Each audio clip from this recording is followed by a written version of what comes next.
they want you to comply.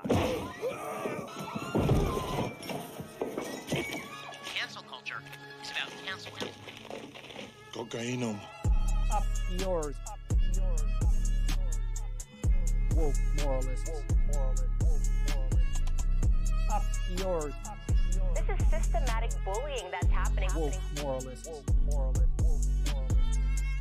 Up yours. And they believe that they can then Woke shut us moralists. up.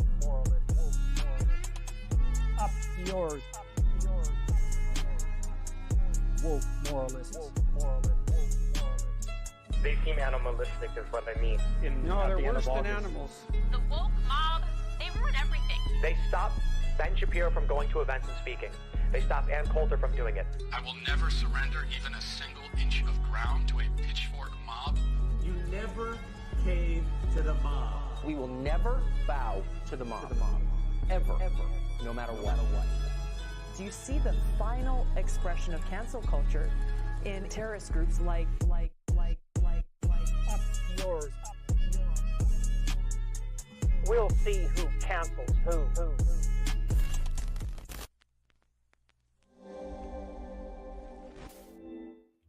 Hello. Here's Lance. Hello. Hey, Lance. Hey, Lance. I was watching Surfs earlier. Hi. What, were you having fun? Was it fun? Yes, I was. And there was a lot of David. You were there too. It was a whole party. Yeah. Video? Yeah, you were No, there. I was playing a David Dole video. I usually play a David Dole video or a Mike video or an Illuminati video at some point in my surf streams. Yeah, cross pollination. I love that. I love that. Yeah. Yeah, I was like, Which video oh, was it? it's on here. It was you talking about the Brianna Joy Gray woke Bethany Oh, Mandel. yeah. That situation's so sad. Oh my goodness. We can talk about today's guys. Do we ever talk about anything good? That was a beautiful performance on Brianna's part. I was it like, was. bro, I was.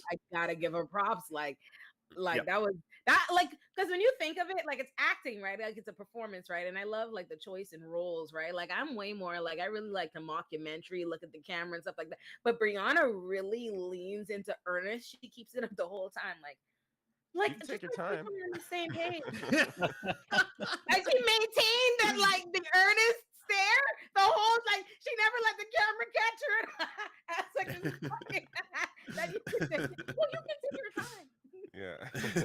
I just love how she knew it was going to go viral. She was like, this is going to be one of those viral clips. And then even after that big clip that broke, that went big, she then questioned Robbie because Robbie was like, well, I know what it means. She's like, well, then you explain it. Yeah. Yeah, well, it's a vibe. That's Hello. what I get. Vinder. What I missed? What are we talking about?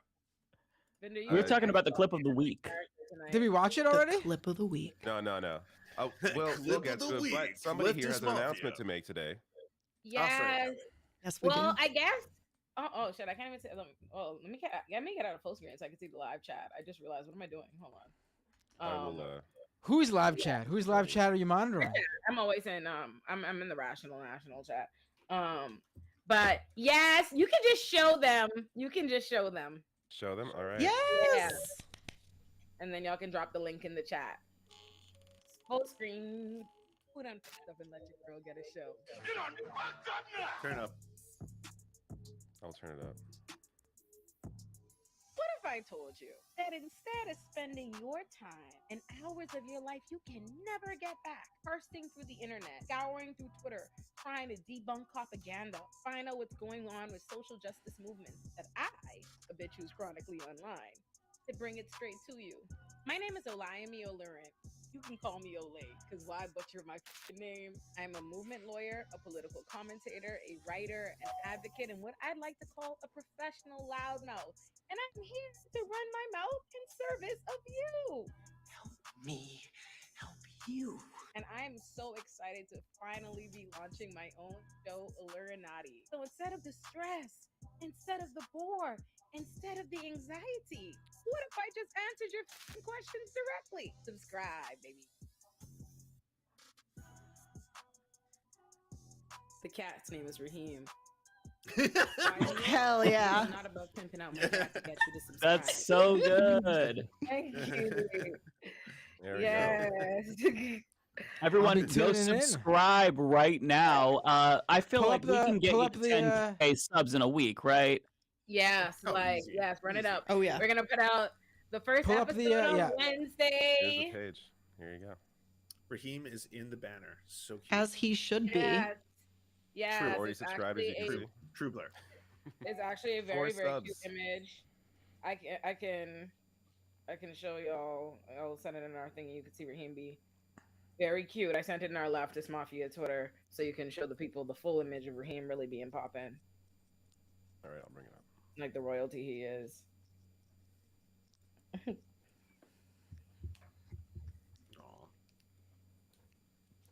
I love my son.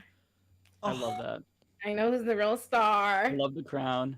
Yes, I definitely, you know how I'm a ridiculous person. I told the artist when I told him how to do his crown, I was like, you know, like the notorious B.I.G. you know, like, I was like, Definitely that's that what you vibe for sure. Yeah. That's what you I should love be it. giving to Raheem. Yeah. Oh, they can someone put the link in the chat for our yeah. Oh, y'all did. Yeah, y'all did. They asked for it, but give them the link to the video since they're asking. Ooh, folks in my chat are asking what kind of content do you plan on making? I assume maybe long form, short term. The first episode that I'm putting out on Wednesday is on why Eric Adams is not the hip hop mayor. Because you know he has been proclaiming and calling himself, and Ice-T recently honored him with an honorary plaque as the hip hop mayor of New York City. Olay's already losing me. I gotta unsubscribe. It's undeniable. that Eric Adams is the hip hop mayor. I mean, I've already drawn the line. That's so cringe. Well, I know we already have a ton of questions of everyone just popping into that form. So I don't know if you guys want more general questions. Should we first do the Bethany Mandel thing and then Yes. do some questions? Yeah.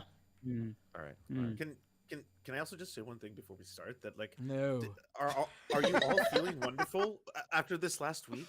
They're like the woke mind virus kicked fucking ass this week. I know we're going to talk about all the stories, but they are fast and furious. There is so many. From the cock milking fetish porn all the way to Abby Shapiro validating a trans woman's existence. Okay. I was shocked. I was like, oh, David Dole the next day is going to be all over this cock milking fetish porn shit. And no David Dole. I was, what the hell? I'm just over Jordan Peterson. Like it's I feel like but it's so funny. Is it getting to do with him? He's like. I'm sorry. The way that Len said that, I thought David Dole would be all over this cock milking fetish porn shit was just. We have to go back to that. Don't clip it. Don't clip it, please. Clip it. Like, because we all know David Dole, and when he sees cock milking porn. Gotta be on that immediately. That's my wheelhouse right there. You know what? I do think now that you mention it, I do think it's quite odd that David Dole wasn't all over that video. Interesting. That's because it wasn't a video. If there was a video. Oh, there was a video. There was a video. Oh, okay, it was a video. He posted a video. Did you not see the original video? Oh yes, no, I've seen the video. Oh yes. And if I saw that on my timeline, I'd be like, "What the? No, I'm not gonna watch this." I thought it was fake. I thought the whole thing was a meme. I thought someone else had made that. I was like, "Oh yeah," because there's already a meme going around. Oh. Yeah, what you're saying?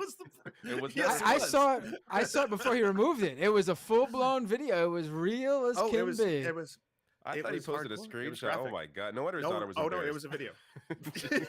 I mean, I watched it because I had to make sure he didn't tweet out the one that I was in. But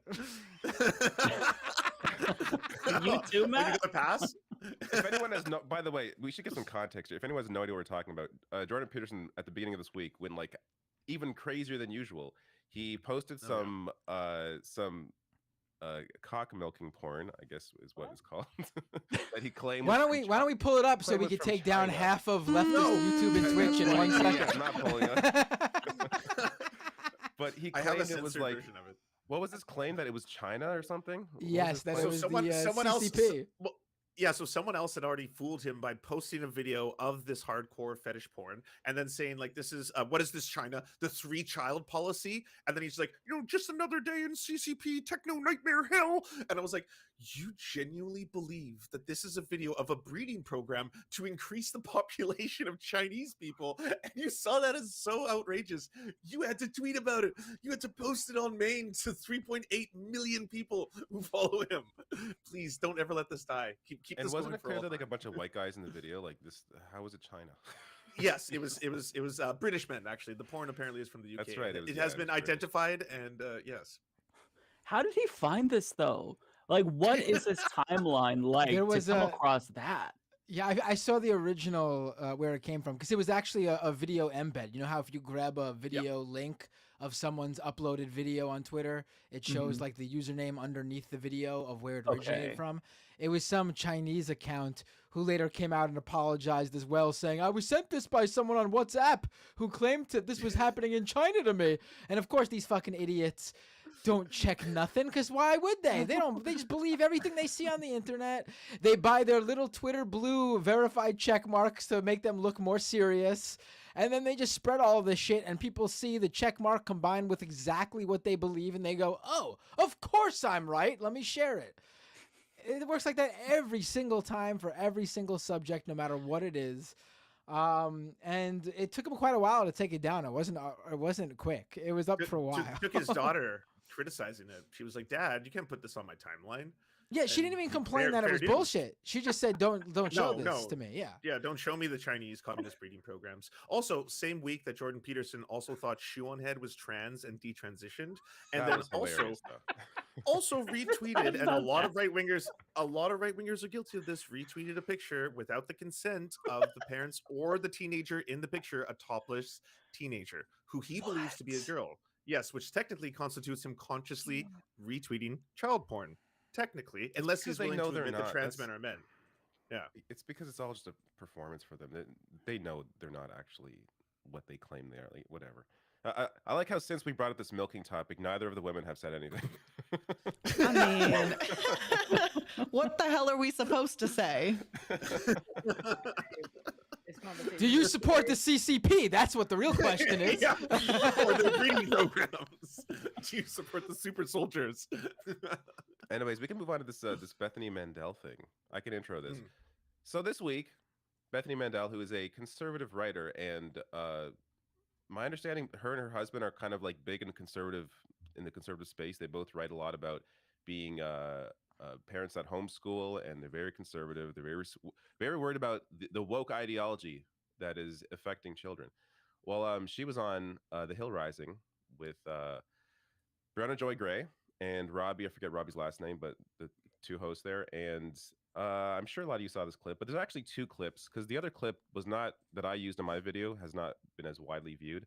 But let's start first with the big clip that went viral. Make sure the audio is boosted on this. Damn, it's at 10 million views now. Yeah, I love this. Yeah, it blew up. Americans consider themselves very liberal, and probably fewer of them consider themselves to be woke. And so, you know, when we what talk does that about mean traditional to you? Would you mind defining woke? Because it's come up a couple times, and I just want to make sure we're on the same page. So, I mean, woke is sort of the idea that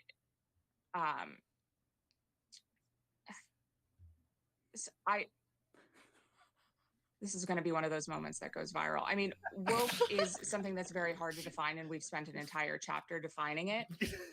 It is sort of the understanding that we need to totally reimagine and redo society in order to create hierarchies of oppression. What does that even mean? Sorry, it's hard to explain in a 15-second soundbite. Yeah, look, time. The woke mind virus. You can take your time. That was fantastic. Americans consider So themselves. I'll get to the second clip in a bit here, but just that. So I didn't explore it in my video because I just didn't know what to say about it. These hierarchies of oppression, is that what that means to some people? Is that what woke means? Like what is hierarchies of oppression? I don't even know what that is. Listen, she just didn't want to say that when she says woke, she means black people, or when she says woke, she means LGBT people.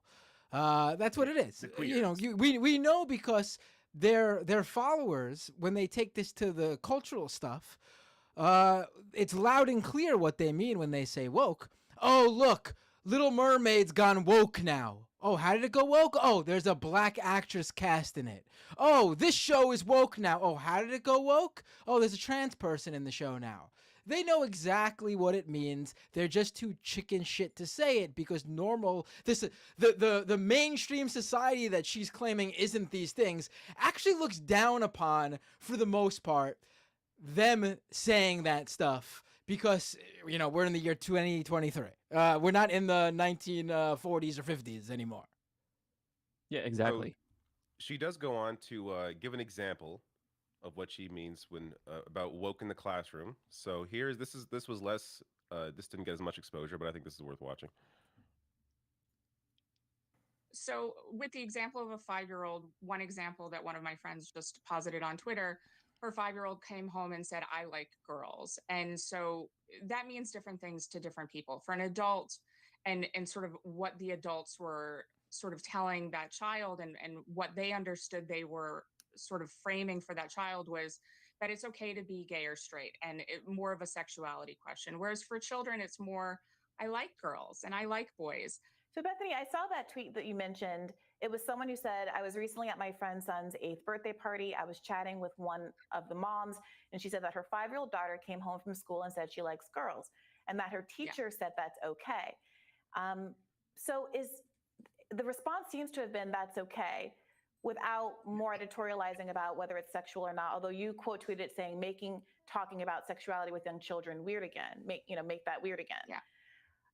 Without more, it does seem like that's just that's fine and let it go, and we'll see if she grows up and is actually lesbian or she just likes hanging out with her friend Crystal. So what would you prefer a parent do? What do we think is the appropriate course of action there to tell a kid it's not okay to like girls? No, so the rest of that tweet said, the mother was complaining that this is kind of constant messaging that's happening at the school. No, that's bullshit. So all the teacher did was say, that's okay. It's Bethany Mandel that quote tweeted that and then turned that into some devious thing that the teacher said, that's okay, as if that was encouraging and by the way, even if it was encouraging the kid to be who they are, it's like, girl, who gives a shit? But that's what she was claiming the teacher did. The teacher just said, that's okay. It shows you the lengths they will go to try and find a narrative when there is absolutely nothing wrong going on. It's just teachers just listening to kids and accepting them and allowing them to express themselves. That's the extent of it. And it's people like Bethany Mandel that turn this into some scary thing. Also, she homeschools her kids. Shut the fuck up. Shut the fuck up. You homeschool your kids. Stay out of it. What do you care? It's not affecting you. Christ almighty. Well, Matt, I heard that apparently on a hot mic, there was a bit of a kerfuffle, so to speak. A problem where Brianna Joy Gray was talking about how many kids or something like that. I saw that. So that's what explains her really bad definition. Oh my God. As somebody who is behind the scene, regular Riley, host the show. All right. Oh my God. Let me put on my cape for Brianna. First explain what happened. So Bethany Mandel came out afterwards and basically said that before they began recording, Brianna Joy Gray made some joke about people having kids because they're selfish. Like, that was the extent of it. That white girl got her ass handed to her because she's absolutely fucking mediocre and unprepared. That is unbelievable that you can make something your flagship talking point and not think that you need to at the very least have a template fucking answer for how to define it. You think anybody could ask me an abolition question and catch me off fucking guard? Okay. Anyhow, she wrote a book. She wrote a book. She wrote a book. Absolutely. She was promoting her book.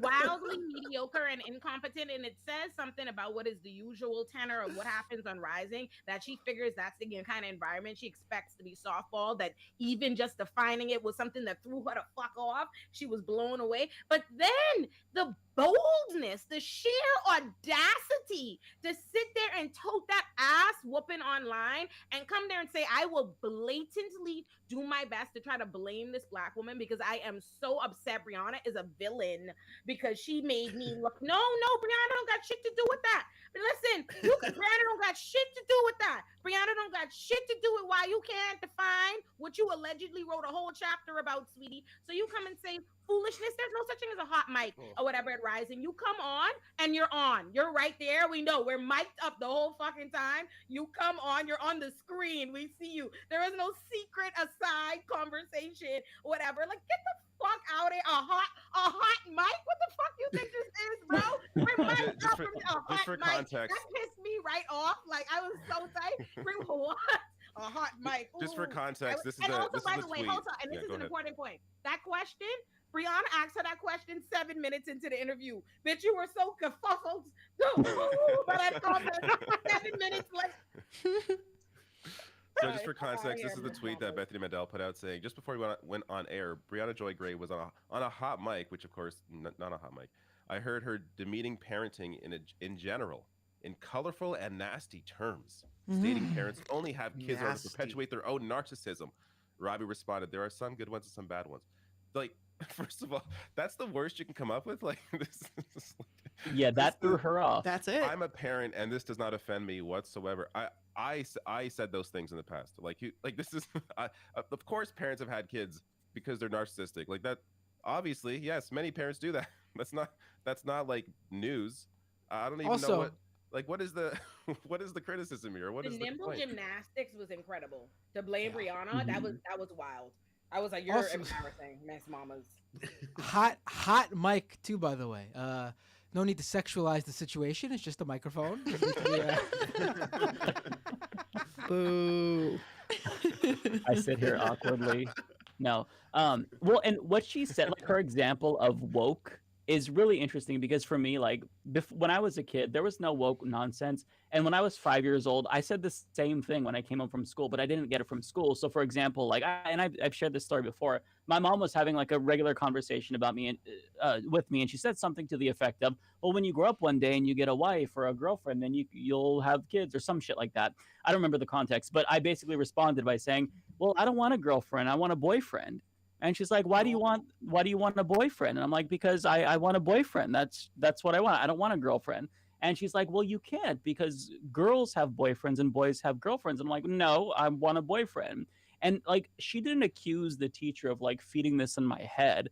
Like, I picked up on it because I saw other people talking about like mommies and daddies. And even like in kindergarten, like at that age, you see the other kids talking about, oh, he's cute, she's cute and whatnot. So I thought, oh, well, this is what's natural to me. I want to have a boyfriend. It wasn't like a deep thing. Like I wasn't like, Mom, I'm gay. Like it wasn't anything like that. But just as a kid, that was me kind of acknowledging for the first time, now that I look back, that I was gay. It wasn't something that like I was indoctrinated into, because guess what? I was also homeschooled. I was also evangelical, and I grew up gay as shit. So you can't stop people from being who they're going to be. So I love that that's the example that she uses.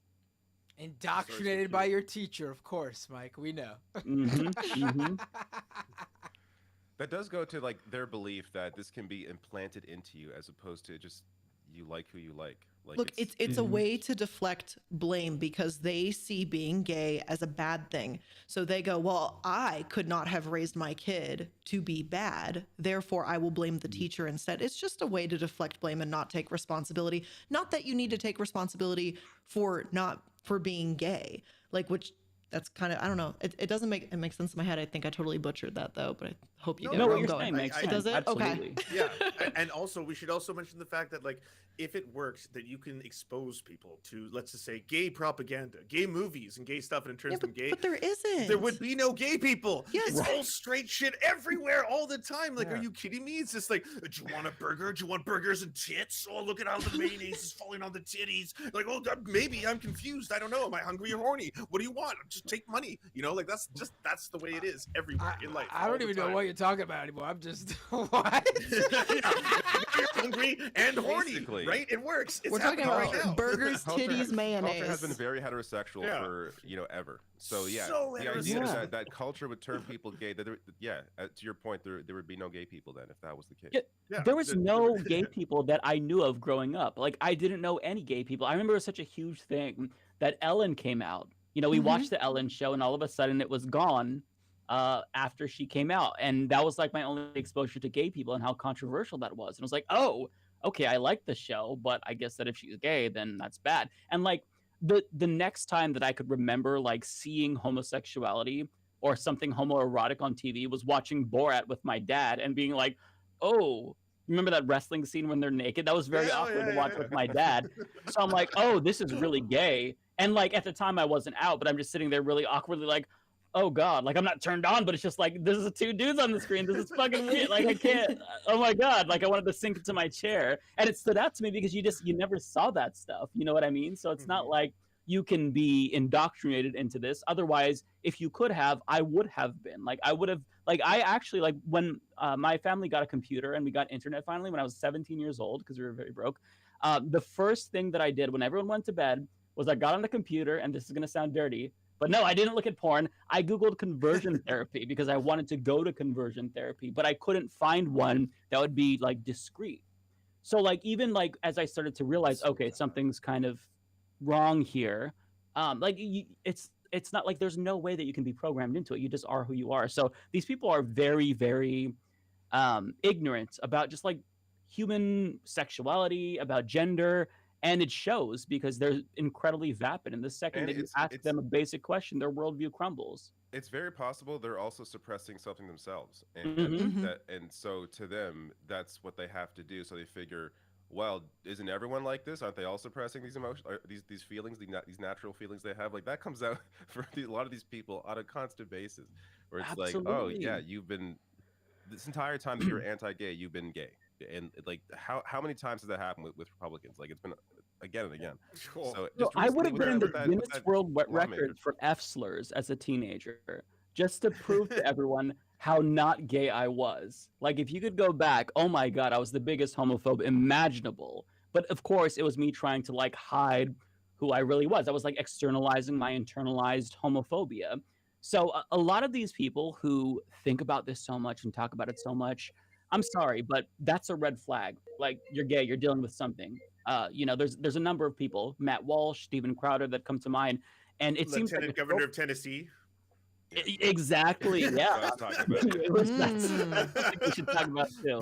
Bussiology 101. Mike, you called this out a week ago, and like a lot of us were just like, wait, what? And then the next day that interview came out, and oh, what a gift. That's what I mean. The woke mind virus fucking took over this week. Like not just the Jordan Peterson stuff. That was the gift that kept on giving. Just not even the likes that man had, but the precision and talking about how you can bring rainbows and sunshine, and it's like just a straight up ass photo, and I'm like, this is so beautiful. I love every part of this. But I don't know. Someone else wants to talk. I can't help it. I can't help it, but I felt kind of bad for the guy because it's like this guy. Afterwards, yes. Because also like anger to sadness. Also, as a politician, he is also in the past has tried to downplay and like not focus on those issues. He's tried to move his party to focus on like actual important issues. I'm sure not the right solutions, but regardless, he's tried to focus on different issues. And the party's like, no, we're doing this. So he's kind of put into, but the fact that this guy's been suppressing this his entire life, and he's like so old now, and just grew like, up, yeah, God, grew you up wasted your entire life like being someone else. Who is it? Who are we talking about? Randy McNally. The lieutenant governor? Yeah, Randy McNally. Like Tennessee. Right. He posts fire emojis when he sees fire bussy. Yeah, some of the stuff can't even show because it's the man knows what he likes. Yeah. Oh yeah. Oh, he's if nothing else descriptive. Let's say that. I just love how there's a picture of him like fucking basically spreading his cheeks, and he's like, "You sure are sunshine on a dark day." I'm like, God damn, that is the gayest shit I've ever heard. Like who's like, what the fuck? Okay, I can probably show this because it blocked it out. Well, we have censored versions now. Yeah. Well, to be fair, Hassan streamed the what is it, last week tonight, and that had a much more, censored. that had the uncensored version on Twitch. So I think I've showed the uncensored version on Twitch. Okay. If I'm being real, so yeah. hard to find. Here we go. So you can see, and it's on his official account, like Governor McNally. And you can turn it. You can turn a rainy day into rainbows and sunshine. Like, Jesus. Incredible.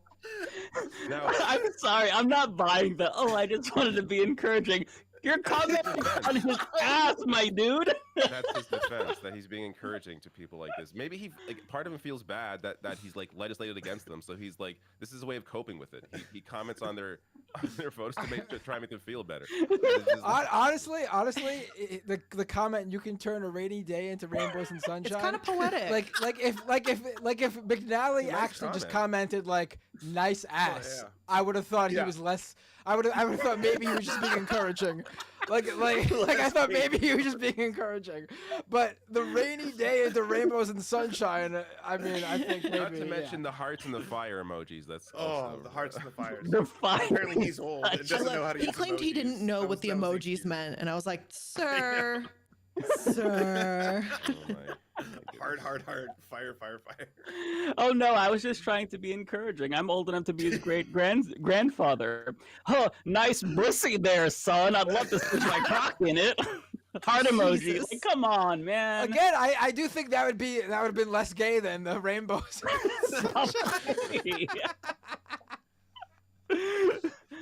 Oh, this is I my also favorite love that story. he has a team of people who are like, you know what? This is pretty wild. This is one hell of a story, sir.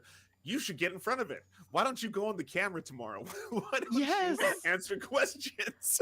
Go do an interview. What could go wrong? What could possibly go wrong? Make sure that you're extra interview. sweaty and hard. Yeah, the fact that he did an interview. Do we have the interview? Because we didn't have that interview last episode. Do we? Probably find It's it. so funny. Yeah, I would Oh, love man, to watch hilarious. that. I didn't cover the interview itself, but it's definitely so good. it definitely is an interview that I would not have expected in a million years. No. Why would you get on like, camera after this? Very weird. No, No, but and- why would you and- get on and you camera didn't- and be like how he was? Like he was like, oh, I might not have all read that whole part of the tweet. And then because he liked it. There was one section where he was like, he liked the Instagram comment, and it was something about like, you have to pull it up. I don't want to mess it up because it's way crazy. It's about being a male prostitute and basically sucking people off for weed, and just he play liked it, that just play- one. Yeah, but just listen to what he says though. Okay, let's watch Hot Ones. Can you put it louder? Trying to encourage him. That There works. was also this post where the Yeah. man said, not a whore, but a hoe. One is a slut, the other is a prostitute, adding, I'm the one that gets free weed for giving, and then a reference to a sexual act. Like by Lieutenant Governor McNally. I don't know that, a lot of times when people's posts, you see the name and you see what they've written and you just press the button that says like.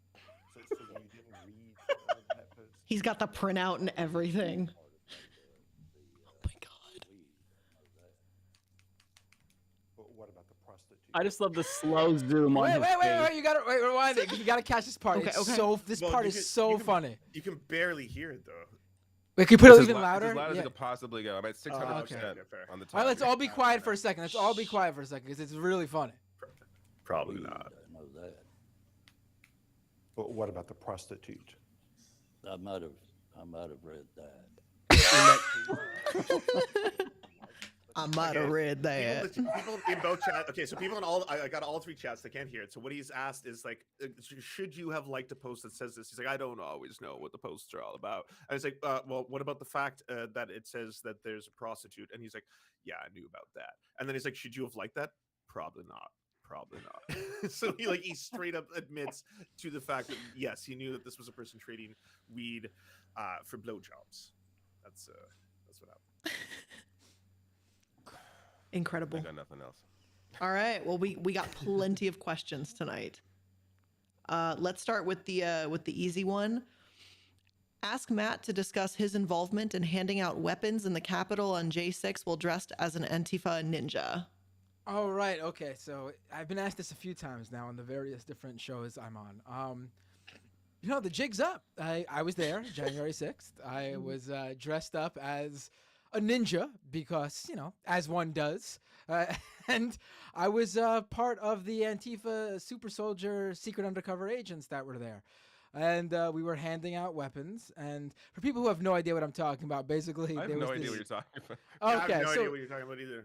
Oh, okay, so there was a tweet going around of it was like a super viral tweet of a video from like Tucker Carlson's batch of January 6th videos that shows like the cherry picked content of like the J6 riders, just politely walking, as they're getting to where they're going to be violent or whatever. But this is like, politely walking or whatever.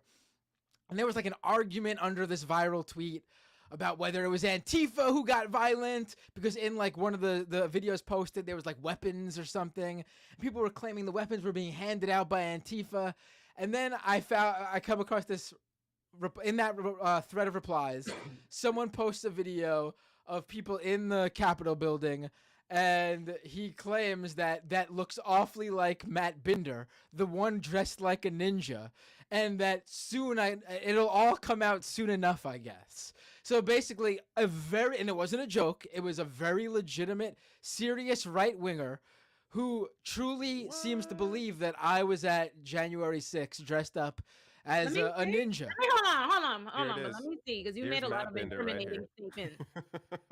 Let me see. I mean, because the defense attorney in me hasn't liked the statements you've been making. I've wanted to jump in and say you're very confident that this can't be taken to a court of law. So let me see the video. Well, isn't there this is it right here. It's just like a still. No, it is a video, but it's just a still. That's all the guy does. He just walks by. He thought that one looked like me, I guess. I mean, I see it. I see it because it is me. I see it. I certainly see it more than Pete Davidson. I see it more, or Jon Snow. I see it more than that. I see it. I mean, I'm not worried about talking about it because, I read up a little bit of stuff about statute of limitations, and I'm assuming I can't get caught anymore. I'm good. I'm free. Oh, my God. So, all right. Like, this could be whatever. I mean, yeah, it's you, but this could be anybody. Like, it's so ridiculous. But I love that last sentence. I got you immediately. It'll come out soon enough, as if like there's gonna be some big exclusive unveiling of me, and I'm gonna be like caught red-handed. Christ. Okay, so I actually have kind of an unhinged comment. I'm not sure if this is a troll or whatever, but I'm gonna let this one go so we can either like fact check or what here. So this goes, why do left tubers ignore the racist lies about single motherhood from conservatives? Last time I checked, there are 40 million more single white mothers than black, which is awesome because single mothers are awesome. And the more single mothers we have in this country, the lower the crime rate goes. From 1990 to 2020, crime dropped by 35% in raw numbers. Meanwhile, over 100 million people were added to the USA population, 40% of those children born to single mothers. And let's not forget, most marriages end in divorce. And then in all caps, how the fuck do left tubers let this lie live on for anti-black racists like Ben Shapiro and Candace Owens? How? Well, we hate single mothers, very obviously. because most left tubers, just like most media people, just like most everything, is white. Like you think every like black they're not gonna get everything. You think they cover a particular arena of things. That's not exactly. None of them are an expert to talk in that. You know what I'm saying? Like if they take that over suddenly, what do you think the conversation is gonna sound like? Do you think they had them stats on them? You think that was an issue closest to their hearts? Imagine if just tomorrow no prep jumped in nosedive. The leftists. But I would also argue that that's just like incorrect. I don't like what is the Yeah, the whole general, I wasn't gonna get into the weeds, the substance of the argument as far as right. Like, where's the proof of this? Yeah, with the single motherdom. I do agree though with the first point that they stay stigmatizing that towards black women. Meanwhile, the Kardashians can't. No man, everybody, the white women out here stay having babies, not married. Now, absolutely, you're right. It has been a long time coming that rebrand, that call out needed to fucking happen. I agree with that. I'm not signing on to like an endorsement like pro single motherdom that'll solves crime. As a matter of fact, I think that would be wrong because one income household is going to do worse off financially and poverty and crime. You see how that goes. So no, not the general. And also, I reject that framing in general. That the conservative framing that being raised by a single mother has anything to do with this. Honestly, it's just blaming women for the faults of majority of these criminals. I'm assuming are statistically are men. I mean, that seems pretty unnecessary to me. I reject the premise of the question entirely because maybe you haven't seen the videos that we actually have done on this. Like I've talked about the welfare queen smear by Reagan, which was explicitly racist. You better So get I him, mean, Mike, huh? get him. You guys say you better get him, Mike. Let's go, Mike Mike. had this- Yeah. Lay into Mike it. said, hold on. Maybe you haven't looked, motherfucker. Yeah. Actually, speaking of that, I was watching surfs today. I've actually been watching surfs. I've been tuning into surfs here and there pretty often recently, and I'd be like, yo, Lance, you really be doing that. I'm like, this is exactly how the train of thought went in my mind. How I went to give Lance credit, and then I finally understood why he gets shit. I was like, listening, I was like, Lance does more like race covering and getting people together on racist stuff than even I say, like, I dare say it, my black ass does on a daily basis. And I was like, that's not true. I'll tell you, no, on general, I do on criminal. I'm black, so I'm always calling out racism in some shape or form. But I'm saying in terms of like stepping up my bills to give a side lecture, I was like, okay. And then I was like, oh, now I get why they can't stand him, because I'm always like, why these people when they call your name? I was like, why all these right wing people hate y'all's guts? I'm like, they're so nice, and I was like, this is the content.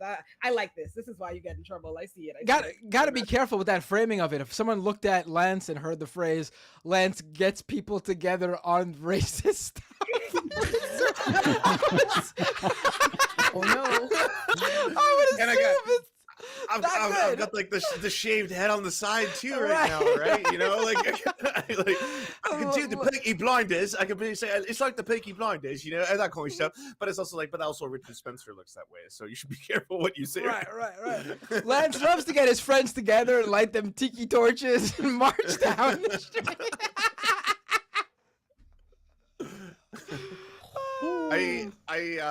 That's very nice of you to say. I genuinely feel that way about, I think, every single person in the Leftist Mafia at one point or another. Like, because I watch all of your content on my stream. I don't know if all of you or you stream regularly, but I think I watch everyone here at one point or another. I'll play one of your videos. Usually Matt for crypto stuff, financial stuff. Like if I was like to be like, oh, what's a good take on SVB? I would be like, Matt, you know, like you would be my go-to for that. Yeah. Actually, are we going to talk about that? We could. Yeah, I mean, let's jump into it. We could do that. Okay. There was any Let's questions talk about it from the audience? Let me take a quick peek. I didn't. That see could be a good way to frame it. A lot of people right now are talking about like, or asking about the Dominion lawsuit with Fox News, Daily Wire going mask off. But you know what? I'm not seeing a ton of questions about SVG or whatever. But if anyone wants to quickly throw some questions in, let's hit the Dominion stuff and give people a chance to ask Okay. questions. So we can actually questions about the bank, and let's talk about Dominion really quick in the lawsuit in the meantime. Sounds good. So I saw a wonderful poll. Let me pull it up first, but it was quite amazing. Basically, it seems that Fox's election fraud narrative and claiming that the results were, the election was stolen and the results were fraudulent, and there are hosts out there saying Dominion was involved in this, is really coming back to bite them in the ass. And let me pull up this poll that I saw because it's pretty interesting. Someone take over while I get this poll. You share it, so I'll see if I can. Because I know what you're talking about, but yeah. So I don't know. In case Here, I just found it. Okay, so I'm gonna let me drop it in the chat so you could pull it up. This is just the results in this tweet. If you want to open up the article, we could read some from there too. But new poll. This is from Variety. New poll on Fox News's viewers since the Dominion revelations. 21% of Fox News viewers have less trust in the network. 9% aren't watching the network as much as they used to. And 13% no longer believe the election was stolen after reading the private texts from Fox News' stars, which of course the texts came out and were released as part of the Dominion lawsuit. We wouldn't know this stuff. These were private texts. We wouldn't know this stuff if it wasn't for this lawsuit. Republicans are so fucking stupid. I'm sorry. Honestly, think about it. These numbers, for it to be as fucking factual as it is. It's like certified in court documents that Fox News ain't nothing more but fucking propaganda. And the numbers, they're just like, there's only a couple of them that are like, It's pathetic, honestly. They're the But dumbest what's fucking surprising is that arguments. it's still the fact I actually that think there's those double digits here. This is actually surprising to me. I know. This Yeah, is I know. actually, really. like, you know what I mean? Yeah. That's the sad, Like that's the sad- incredible. and that's what's incredible, okay? Yeah. That's what's fucking incredible. I want to remind you, this is a world superpower. Half the fucking country. Oh, listen. The world superpower. It's a damn shame. It's a goddamn. Y'all should be ashamed of yourself. I myself, a Bahamian, cannot relate, but y'all should be ashamed of these numbers. But Wow. is this gonna have any staying power? Like, That's the this is- thing. this is How still just long Fox. This until is they not- this forget? isn't- Yeah, this isn't. You know, I guess I don't know. How would Newsmax viewers feel about this? Because they feel like Fox News isn't far right enough, so they don't like Fox News. Mm. But does this does this break their brains because this is them saying that this is clearly not true, even though they believe this stuff is true? So it both adds to them hating Fox because they're shown to be snakes, while at the same time exposing that what they themselves believe as Newsmax viewers is clearly untrue. So it's a little I mean, conundrum. Fox News brain is real, and it's real terrifying. That is the reality. Only 9% say they're not watching as much as they used to. But they're But, like, still what's the watching. demographics? Where does this skew? Like, how many Americans are watching this versus how many Americans like over the age of what, like 50, 60? And I'm not trying to disparage people who are older. I'm just saying, like, this is. Does it say? It just says adults 18 plus. Yeah, it just says adult. Yeah, I would have liked an age breakdown. That I think that would have been a little bit more telling. Yeah. But like, well, like kids get their information on TikTok, right? Yeah, like who's Like, even they don't watch Fox News. Who's even watching Fox? Who's even watching cable news generally that isn't like over 60? Like it's just this isn't Right. the demographic just isn't there. That's why CNN pivoted like to the right. It was because you got to follow that, right? That model. It's basically like no one's going to be watching television, primetime television for news, unless you skew that age. Yeah, I'm unless assuming. you skew more older and generally because of that more conservative, at least the way things are currently made up. Mhm. And by the way, I should just do a quick PSA that like you can be old and not be a boomer. I'm just saying, like Bernie Sanders has been based his entire career. He's got like a long history of actually being on the right side of history for a lot of it. And I then have viewers that myself, I remind can, me. you know, I have viewers Yeah. that remind me every time where like if I sound a little too general in my criticism of like an older generation, then people have comments being like, "Hey, I'm 65 and I love I don't agree with any of this stuff." Like, yeah, I'm gonna of be course, honest. Boomers kind of like a understand you guys are mentality. the outliers. Like, yeah, Like boomers a mentality. You're the You outlier. can have a 30-year-old Yeah. boomer, or you can have like a 60-year-old boomer. I don't see it more as like an age demographic thing, Mhm. but it's like a Right. set mindset you have. Like being a boomer transcends age. It's having just this Yes. nasty, snotty, shitty attitude about everything and everyone and being entitled. Closed off. Yep, Yes. Closed off. exactly. I don't want to learn new things. Okay, no, this is weird and scary to Yes. me. I don't want to learn more. I'm good. I want to, shame you. Let's do that. That's easier. Mhm. Yeah, boomer is a vibe, as Tariq says in the chat. I totally agree. I feel like Boomer is as a a vibe. society, we have disaggregated the mentality of boomers from the generation. And so, like, for me at least, when I say like boomer or boomerisms, like when I'm talking about it in a derisive way, I'm not necessarily referring to the generation because, like, No, it's just the mindset, as Blair said.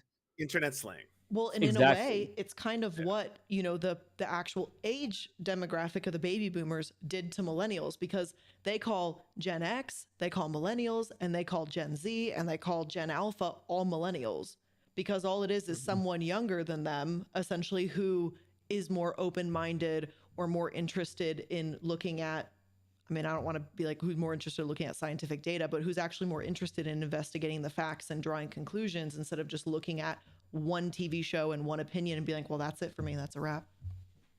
Yeah, but exactly. sometimes they'll use the criticism of millennials as people who don't want to do any work. They want to stay home. They complain about everything. Like that's and it's there is an entitled rich millennial that exists that oftentimes the criticism couched about millennials are people from like Orange County who are born into wealth and they're these kids that are yeah, they deserve criticism, but they don't represent the vast majority of people that are our age Right, based on but that what they support. person or that type of person exists in every generation. That's Yes, not yeah. like millennial exclusive, because I'm pretty sure when I make this statement, most of us, if not all of us in here, plus everyone in the chats, probably knows that any kind of younger folks that they know or that they are all really hardworking people.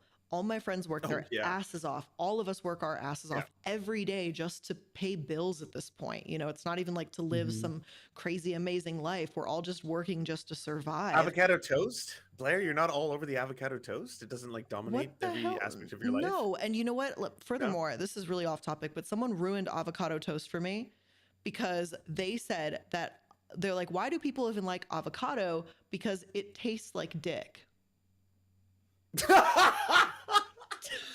Actually, wait, did they say it tastes like dick or clean dick? I think clean dick. Clean dick. Okay, because I've heard that actually. Yes, and I've and never it's ruined heard it. this. Next time you eat avocado, you'll think of it. You'll No think of comment. it. So No comment. specific. No I've comment. not heard that, but I will think about that next time I have it. And see if I'll see if What, I dick or avocado?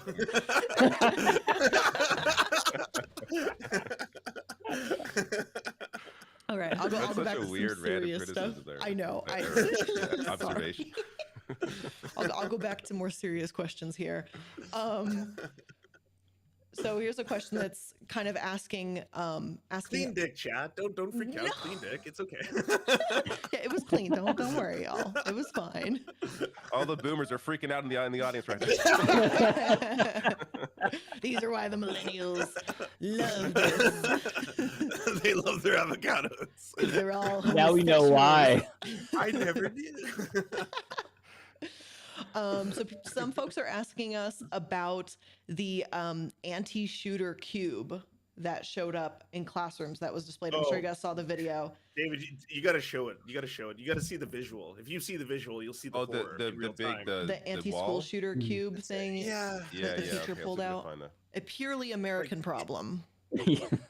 Yeah, instead of any kind of comprehensive gun reform, why don't we invent these new slidable walls that will protect your kids as you fill your rooms with fucking kitty litter in case they need to shit because you're inside of a school for like 9+ hours? Like I hope everyone knows, by the way, the kitty litter conspiracy theory, that's where it comes from. Those kitty litter boxes were for mass shootings. If someone if kids need to use a bathroom, that's how grim it is. Here is the safe room in action. While it's simple to put into place, both teachers with one in their classroom said they keep them set up and students use them as sensory or hangout rooms. So as opposed to just like, basic gun regulations. Yeah. Right? It's that easy. I love how it's decorated with flowers too. That just adds to the Gotta make it pretty. Look how pretty it could be. Look how pretty our dystopian nightmare is. This is Black Mirror shit, okay? Call it out for what it is, America. This is Black Mirror shit. You're seeing it in real time. Don't normalize this. Don't put the flowers on the fucking sides. God damn. I'm actually surprised it took this long to like think up an idea like this, because they've already done like backpacks like that are bulletproof. They have thought about putting armed guards in schools, like everything except for just basic regulations, like basic gun regulations. Isn't that the American way, though? Why solve the problem when we could just make more money off of it? Exactly. If anyone's curious, true. Yeah, exactly. Yeah, merchandise. Yeah, I did a video on Canada's gun laws and how we do it here. I think a few years ago. If you just look up Canada, USA gun laws on my channel, you'll find it. It's like you can still have a gun here if you want, but you have to go through a whole process. There's a long waiting period. They do a proper background check. They talk to your current contact your ex, by the way. Yeah, they contact your exes. They contact current partner. Like it's a whole as there should be. Your ex or your current partner has to sign off on the gun, which is like interesting. Yes, as like that, because that is the majority of domestic shootings happen between partners or ex-partners. That's a good idea. Why not do that? Yeah. So there's both like a license process and a registration for the gun. Like it's a whole thing. as it should be. There's a training, there's proper training and all Yeah, that. 2 days of So- training. You have to use like gun safety lessons and stuff like that. My friends have gotten it. It's very comprehensive. Teaches you a lot of the stuff you need to know to be able to handle a firearm. Like, I'm not anti-firearm. Firearms are fun as fuck. Like, I've shot lots of different kinds of guns. They're super, super fun. I'm just saying they're also deadly. Their only purpose is to kill things. That's the only reason they exist. So, you know, we have licenses for cars. It worked out. Yeah, a it little seems bit. very normal to me Yeah. to have a proper process. It sounds like you Canadians just want to take our guns. I'm sorry, that's all I hear. All right, well, we've got Matt back, so now it is time for us to talk about banks and banks behaving badly. So before we get into it, I just to let you know, I Yes. do have some videos prepped for that. So if you want at some point, you can show that as well. I got Trump passing that deregulation. I got Bernie on the House floor fighting against it. I got Fox Do you have News Jim and what they were Cramer? saying at the time Ooh, versus what Jim they're saying Cramer. now. So Jim Cramer, I don't have him, but I did see that clip. No. But who wants to intro this? So what's the any specific questions? SVB. Matt, I believe we're talking about SVB, which is your area of expertise. Tell us about how the rich fuck the poors, and not make it like, don't make it sexy like. The right? question Just tell related us to the about it. bank was asking how the Silicon Bank collapse related to the crypto crash. That was kind of the biggest vibe of question being asked. as Okay, well, too. right. So basically, so Silicon Valley Bank was taken over by regulators on Friday. Basically, what happened was there was a bank run. They on last Wednesday they put out an announcement saying they were something like they needed to raise about like $2 billion plus in capital, and what had happened was in 2020 during the pandemic, all these tech companies started to boom. And a lot of VCs and investors started to throw around crazy amounts of money at these crazy companies that had no plans for any sort of revenue whatsoever. Number goes up all the time with these guys. And all this money was being kept basically at this one bank for the most part, Silicon Valley Bank. It's been a trusted bank for the industry for many decades. The reason is because startups open accounts there, the VCs open accounts there. The money very simply goes from one account to another account instead of, having to transfer and deal with multiple different banks. And also, this was a very founder-friendly bank as well. They often made stupid loans to founders. I think they gave like Mark Zuckerberg a loan or something for some huge property acquisition where basically Mark Zuckerberg got a loan for free. They were extremely generous to founders. So anyway, the reason they asked for this, they announced that they needed to raise capital on Wednesday was because they made some stupid investments when they had all this money. Now, when all this money was sitting in their accounts due to the tech boom that came from the pandemic, they decided, holy shit, we have more money on hand than we've ever had before. Let's make that money work for us. So they invested in, mortgage-backed assets, treasury bonds, and at the time, that was a smart thing to do because it was a good investment. But again, these guys just think all the time number goes up. The same thing sort of happens with crypto, right? They always just assume numbers going up. So what happened was inflation started to happen. The Federal Reserve decided to raise interest rates. This affected the value of those treasury bonds. And they ended up losing something like 1.85 billion. They were down, I should say, 1.85 billion on their investment. And they decided to cut their losses and sell before they lost anything more. But they still announced that they needed to raise some money due to those losses. These VCs and tech founders see this, and they freak the fuck out. And in all these private channels, they start saying, we got to get our money out of there. So I think in a span of like 24 to 48 hours, something like $46 billion was withdrawn from the bank. We got a bank run, old-timey Yes. bank run. It's happening right now. Yeah. Right. So by Friday, regulators had to step in and take over because they were running out of capital. They couldn't make good on those withdrawals. And VCs started to freak out. The people who didn't take both the people who didn't take their money out and VCs who were like supportive of the industry, like David Sachs and Jason Calacanis, to Elon Musk and Peter Thiel associates. And And they started going nuts about how, for one, Silicon Valley Bank had a lot of big money accounts, because we're dealing with founders and startups. So a lot of people had a good chunk of change in their accounts. And if you don't know, FDIC insurance states that the first $250,000 in any bank account at any bank is insured. So like you, anyone on this show or watching this show, most likely never has to worry about one of our the bank where we keep our money going under, because up to $250,000 of our money is insured. The bank could go under, they could lose the actual money we gave them.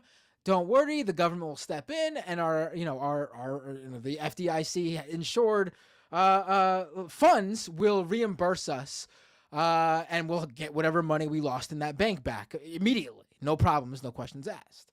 A lot of these accounts at this bank had way more than 250,000. I think this bank something ridiculous, like 70 or 80% of the funds at this bank were uninsured. So people were starting to freak out that they weren't going to get their money. Now, these guys really upped the ante with the fear mongering, because it should be said that no one was going to lose all their money. Basically, what would happen, worst case scenario, was that people would get that first $250,000 that's insured in full, and then those VCs and those founders and those startups and those small businesses who had more than $250,000, they probably, when all things were said and done, and assets were sold, and the bank was sold out for parts or acquired, they probably would have got back something like, who knows, 80, 90 cents on the dollar. So no one was going to be out everything over $250,000. They may have been out a few, maybe a few thousand, a few 100,000, but we're talking big money accounts here. So these guys that were making it seem like if the government didn't bail out these depositors, then Main Street America was next, and this was going to cause a domino effect where everyone was going to rush to their bank, seeing what happened to Silicon Valley Bank, and they were going to all start pulling out their money, and there was going to be bank run after bank run after bank run, taking out regional banks all across America. Of course, that didn't happen. It was basically only Silicon Valley Bank that was affected here. And of course, though, because this fear-mongering, I'm sure... there was another bank, too. Didn't the U.S. acquire a secondary bank? There was two other banks that fell that same week, but not because of Silicon Valley Bank. There was no contagion. It wasn't because of Silicon Valley Bank that these two other banks. Domino effect. The economy didn't collapse. Yes. Maybe. They were making it up. Right. Maybe the atmosphere with the atmosphere where people just saw SVB created an atmosphere that made regulators step in when they did for Signature Bank. But there was also another bank, Silvergate, that closed up shop before SVB failed, that had way more in common with Signature Bank than it had in common with Silicon Valley Bank. I'll get to that in a second. But what ended up happening is Biden and the Federal Reserve and the Treasury Department ended up stepping in and saying, okay, you know what? We're going to use these funds that banks have been forced to pool together for these reasons, and we were going to basically make sure all the depositors get 100% of their money. So VCs got their way.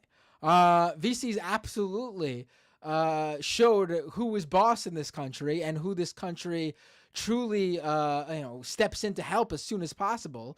And it's not the little people, it's venture capital, of course. Because if you think about it, we bailed out the banks in 2008, but we still let Main Street America lose their homes and get foreclosed on. There was no one swooping in to bail out those individuals the same way. Matt, I hear you, but I heard that this was because the bank was woke. Okay, apparently there was a woman CEO or some shit. Apparently her moon's blood, it synced up with all the other women, and then the bears arrived. No one told us this was going to happen. Okay, it was wokeism. It was woke from the start. I got a video on that later, by the way, if you want to bring that up. Right. But I mean, it's obviously it's bullshit. All corporate America over the past couple of years has been rolling out diversity initiatives. Obviously, the idea behind that is not bullshit, but these corporations actually rolling out substantial diversity initiatives is bullshit. If you look at the executives at Silicon Valley Bank, all old white men. There was I think the person they keep pointing to is the chief risk Marketing officer or officer something? or Yeah. marketing officer Yeah. or something like that was like a woman from India or something, and she was like the They said head she was of a diversity hire specifically. yeah, because they wanted the bullshit. I bank went mean, woke. Yeah. give me a break. It's her fault. This Give all me a happened. break. This Yeah, obviously. like they could Wait, is there a say- woman? Did a woman do something? Oh, yeah, it's a woman. Definitely a woman Right, did this. right. Come on. Like, Lance, they you could- keep Not saying Reed. that word Unchecked woke. Reed. Lance, you keep saying that word woke. What does that mean to you? Can you define that? Well, I mean, in this case, it's literally the one Indian woman. I mean, that's that's exactly what they mean. I know this one's gonna go viral. Okay, I know this one's gonna go viral. Take Thing I your don't time. like. Thing I don't like. Thing I don't like. Right. I'm gonna go with Okay. thing I don't like. Thing I don't like. Yeah, thing I Fair. don't like. That's Right. woke. At any given time, thing I don't like is woke. That's what woke Mhm. means. Yeah. So as for these other two banks, so basically, before, literally like a day or two before, regulators took over Silicon Valley Bank, a bank called Silvergate shut down, and they actually voluntarily closed up shop. Because they were trying to avoid a situation like this. They actually have all the funds necessary to make depositors whole last time I checked. But what was happening with them is that Silvergate, a couple years ago, there was like this regional bank who decided that, there's a real opportunity here in becoming the bank for cryptocurrency. And they basically became an institution that pretty much solely served the crypto exchanges, the crypto companies, and lo and behold, it turned out to be a bad bet because all these companies failed. They were having some issues, not just money-wise with their clients, but also regulatory issues, and so they ended up closing a couple days before SVB. And this was known for months that this bank was struggling. Same thing with Signature Bank, the bank that regulators did take over.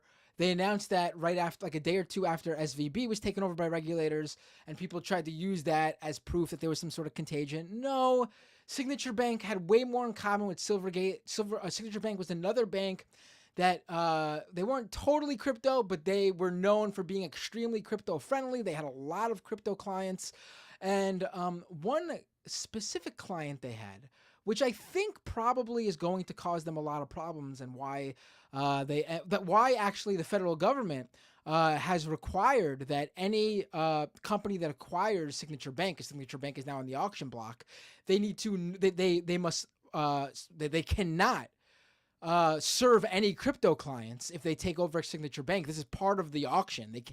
The buyer cannot serve crypto clients, and that's because one of Signature Bank's clients was FTX.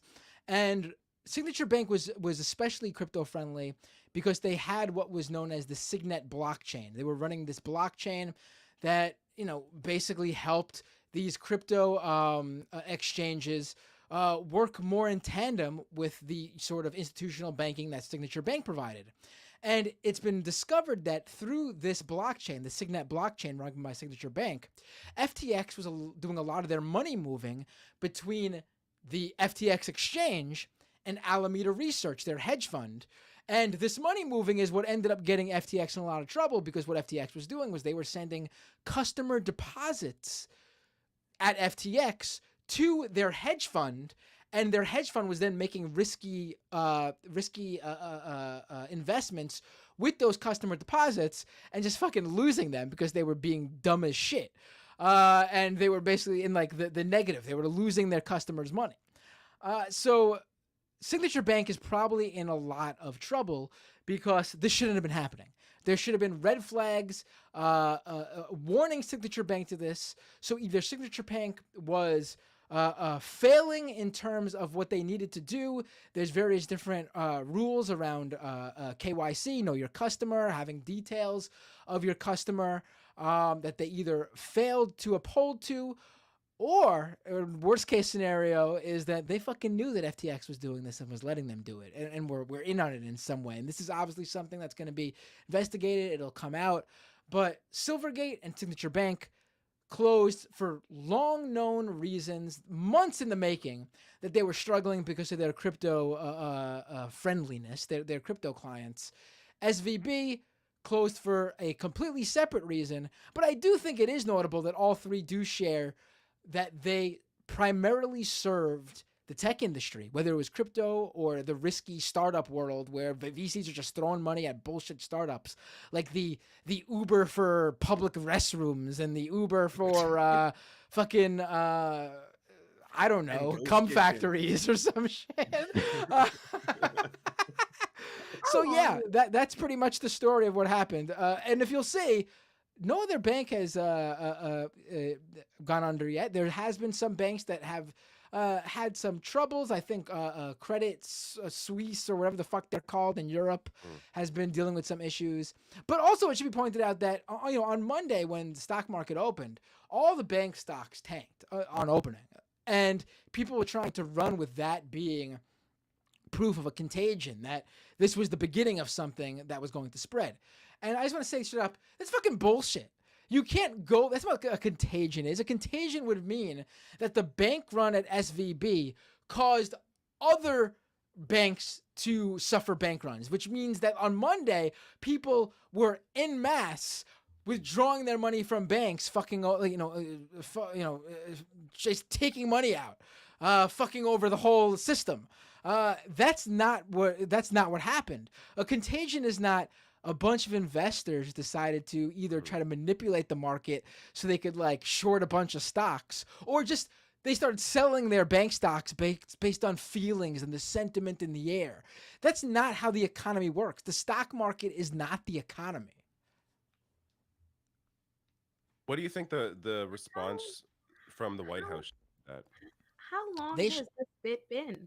I'm high, and so again, you know how time moves. So I'm like, I've been unclear. How long have we been in this segment? There's a lot to talk about here. It was a big story this week. Yeah, it's multifaceted for sure, and it's confusing honestly. I mean, it took me a number of tries. Admittedly, to confirm the suspicions in the comments, no, I don't know what we are talking about. I have been locked into my phone. You're correct. That's why I'm quiet. But in my defense, I couldn't jump in if I wanted to, because if I look up during a Binder segment, I'm not qualified to talk. I have nothing I can add to the conversation. I saw the comments and they were like, Olay ? Like Olay's gone, and I looked up and was like, oh, I should try to tap in. And I heard crypto. I was like, oh, I can't. I have to write it out. Right. To answer Dave's question, the federal government, the White House should have just let it play out how it's supposed to play out. We all have, you, me, everyone here, if we got very lucky in life and made $250K and put it in a bank, all that money is insured. No matter what happens to the bank we put it in, that money is ours, and the insurance would come back to us. We would have that $250,000 no matter what. We wouldn't lose that.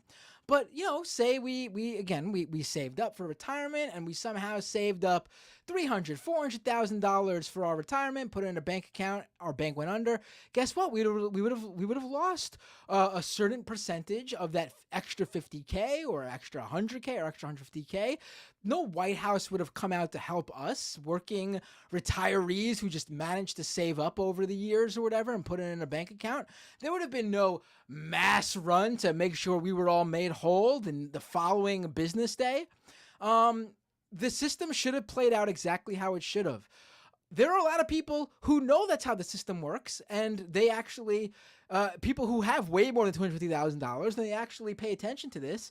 And I forgot that basketball player from Greece, I think he's from Greece, which is why he knows about failing banks. I heard that he took like from his money, which is like tens of millions of dollars, he opened like 20 or 30 bank accounts and put $250K in each account. Well, guess what? The way it works is $250K in each account at each bank you have it at is covered. So if you open up, if you have $1 million and you want to make sure it's all FDIC insured, just open up one account at 4 different banks and split it up 4 ways, and you're good. Why does everyone just do that? That has money. Like, that seems like an honest. Right. The argument from founders and startups and business people is that in order to make payroll, some companies have to have more than 250K in their account at a time. But also there are business services that insure more than 250K. You just have to be aware of them, and they probably do cost some sort of fee or money because it's an extra service. It's not like the default that like every consumer bank does. So basically, they just need to pay attention and fucking work with a bank that covers this sort of stuff, provides them insurance to cover this sort of stuff. I just want to point this out as well. Yeah. Since you brought up David Sachs, Ro Khanna is deserving of some criticism here. He has been cheerleading for the bailout, and as an upcoming fundraiser with David Sachs, who has given to, or has been a part, I guess, worked with Peter Thiel, has given to J.D. Vance, has given to Ron DeSantis, and he sees something in Ro Khanna. So it's, I don't know if disappointing is the word, because Ro Khanna has moments where he voted against he voted for the bill that was like something about fear-mongering around socialism. Like, he has these weird moments where he plays both sides. He does this on a constant basis. It's just, this is not somebody, I mean, he represents Silicon Valley, understanding where he comes from and what he's, who his audience is. But yeah, this is not someone I would. It's a huge red flag. Really trust. Yeah. Right. I mean, he knows who his constituents are. He serves that whole tech sector. They are his constituents. So, I mean, he's long been in big tech's, in service. I mean, there's a system in place for exactly what happened at SVB, and it should have been let to play out. And if you're, pitying the small businesses or startups that bank with them, again, they wouldn't have lost everything because SVB wasn't completely broke. They just were like a couple $1 billion in the hole, and they were holding on to hundreds of billions of dollars of cash before all those withdrawals came about. But I mean, again, we're talking, you would have got that first 250K, and then you would have had, 80 cents on the dollar for the rest of those millions you have in your account. And that's how the system is meant to work out. If you have a problem with it, I said there's other systems where you get institutions that provide you with more insurance for higher amounts of money. All I know is that this would not have happened if we were affected by it. It just wouldn't. If people like you and me and everyone who watches this show were in that same boat, there would not have been a race to make sure we were whole. I mean, we fucking just a couple of years ago, we fucking shut everything down and gave everybody what, $1,000 every like 5 months or something. Yeah, like what did you get total as Americans? What did Americans get total? $1,600 each from Trump? Was that it? I think it was a little bit more. Yeah, we got $1,200 between Trump first check, and then the second check we got. It was going to be 2,000, but it ended up being something else. I think it was right. We got a $600 check from Trump for the second one, and then the I think 1,200 from Biden. Yeah, it wasn't very much. I mean, it was more than any of us I think expected, but it was still shit compared to other countries. And I should say the argument is that the bailout money for these depositors is not coming from government funds. It's coming from this like pool of money that banks have been forced to pay into since like 2008 or whatever for scenarios where, emergency funds are needed or whatever for situations where a bank would fail or something like that.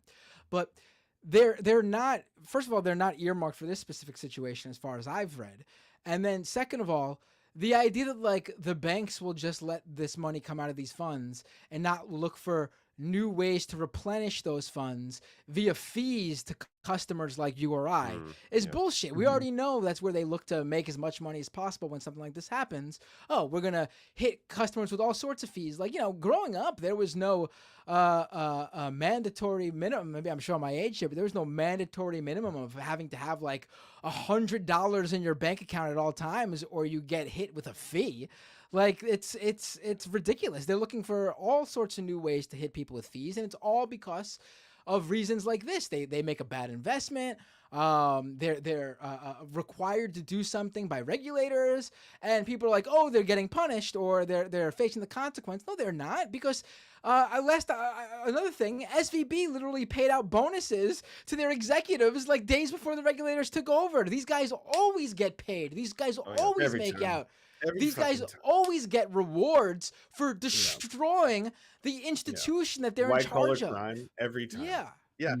But it's wild. It's like there's like after a certain financial crisis, let's say 2008, should someone be held accountable? Should someone like I know there's multiple things happening simultaneously. There's obviously predatory loans that are being taken on by minorities and poor people and stuff like that who are suddenly able to buy a house for the first time, but suddenly they're offered like 2 houses. Yeah, probably not a great situation, probably not sustainable. But what about people who are basically taking these, combining them into like, hey, you should bet on the over under on whether or not these are all going to default. You should take default mortgages and look at that and be like, hey, let's gamble on that shit. Shouldn't this be illegal? A lot of it. Shouldn't it be illegal to take out what $3.3 million in stock before this happens, right? Like the SVB guy did. Like he was straight up like, I'm going to take out a whole bunch of my own money, and then just oh shit. Biden said he would hold them accountable. Biden's going to hold them accountable. Right. I mean, Elizabeth Warren went out this week and she said it perfectly, honestly. She basically just straight up said, and I think it's the easiest way to understand this. Banking should be boring. These banks should not be making risky investments with our money, because again, that's what they're betting with. They're betting with the money that you deposit there. Your money doesn't sit like when you go to a bank, and I think most of our audience probably knows this, but just to reiterate, when you put money in a bank, the actual dollars you put in that bank don't fucking like sit in an account labeled like Matt Binder or David Dole or Ole or Lance. No, they fucking just put a number. Yeah, like the physical money's not sitting there. They fucking put a number, like a computer number, in your account, in like a file on their servers, and they fucking take that actual money and pull it all together and make investments with it so they can make money for themselves off of your money. And when they fail and go under, they make sure to serve their executives right away and give them all the bonuses from the leftover money they have. Then they go, oh, well, no money for everybody else. You're all fucked. I got a PSA. They will keep doing that as long as they're allowed to, right? Like that's why you need regulation in place. That's why that's the only way to control them. They're not gonna be like, oh, okay, we're not gonna gamble with your money because we're nice people. Like they're not. If they're allowed to do it, they're gonna do it. So you have to put restrictions in place, and all of these. I can show you this video. This is when they did the deregulation in 2018. That at least in some way, according to many, led to this collapse. But a lot of these Republicans were out talking about, how this is a great idea and we should all do this. And then, of course, when the shit hit the fan, the blame is going elsewhere. So let me bring this up. While David's loading that up, can I do a PSA for all of you? Take your money out of banks and join credit unions. Find a good credit union in your area. Credit unions are cooperatively owned by all the members of the credit union. Every single year, I get to vote on who runs the credit union that I'm a part of, and also where the money that they use their investments for goes, as in what projects for, stuff like that. It's way more awesome. Take your money out of mainstream banks and join a good, research it first, a good credit union in your area. Lance fomenting a bank run right here on the show. The people refer to this tomorrow. It's going to be in the news. The collective Leftist Mafia audience took out $10 and a ham sandwich from their combined bank accounts. This is the whole plan to collapse the economy. President Trump to emerge. He'll be signing legislation that essentially rolls back some of the restrictions of Dodd-Frank. Not a full dismantle of Dodd-Frank, but a big win for the administration. There's going to be a lot of rejoicing in Smallville as a result. I think this benefits the community banks, the regional banks, more than anybody else. It's a very good decision. A little rollback indeed. This is good stuff. Take the brakes off and let the money flow once again. Part of the Dodd-Frank repealed. I mean, this is good stuff. Regulation is a tool for the incumbent company or business owner to use against the small little guy. And then you saw that at the financial crisis as well with Dodd-Frank. The big banks got bigger. They had no penalty to pay. And the small little local community banks got completely run over. Is this the Silicon Valley collapse, the beginning of the collapse of the woke economy? This is really the first bank failure that was caused by adherence to woke beliefs and policies. The senior vice president of risk management at the bank was heavily focused on LGBTQ plus programs. Because you want a bank that cares about carbon emissions. And of course, there's endless posturing, because it's all free, about diversity, equity, and inclusion. Silicon Valley Bank is a woke Biden bank. They were holding seminars on Lesbian Visibility Day and National Pride Month.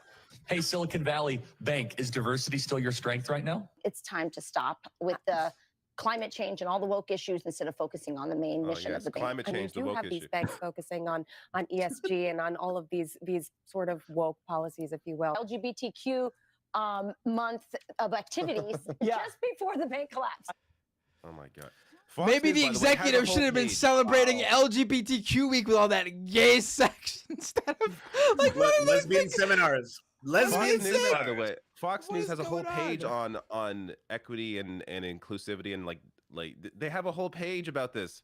They have a whole page about diversity. Here they are, like complaining about that's what took them down. They could say that about any company now that goes down. There's going to be a page about diversity on the site because every company does this. So they could just go, oh, that's why. It's because they were doing diversity. That's why they went down. It's so in your face racist, in your face bigoted. It's just ridiculous.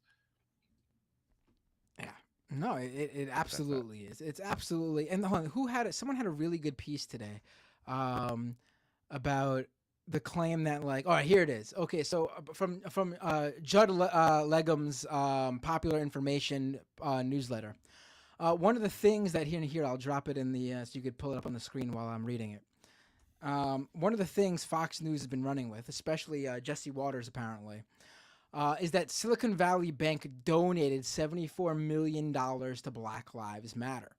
And they're using this as proof that, like, oh, they were just throwing money around and that's why they ran out of money.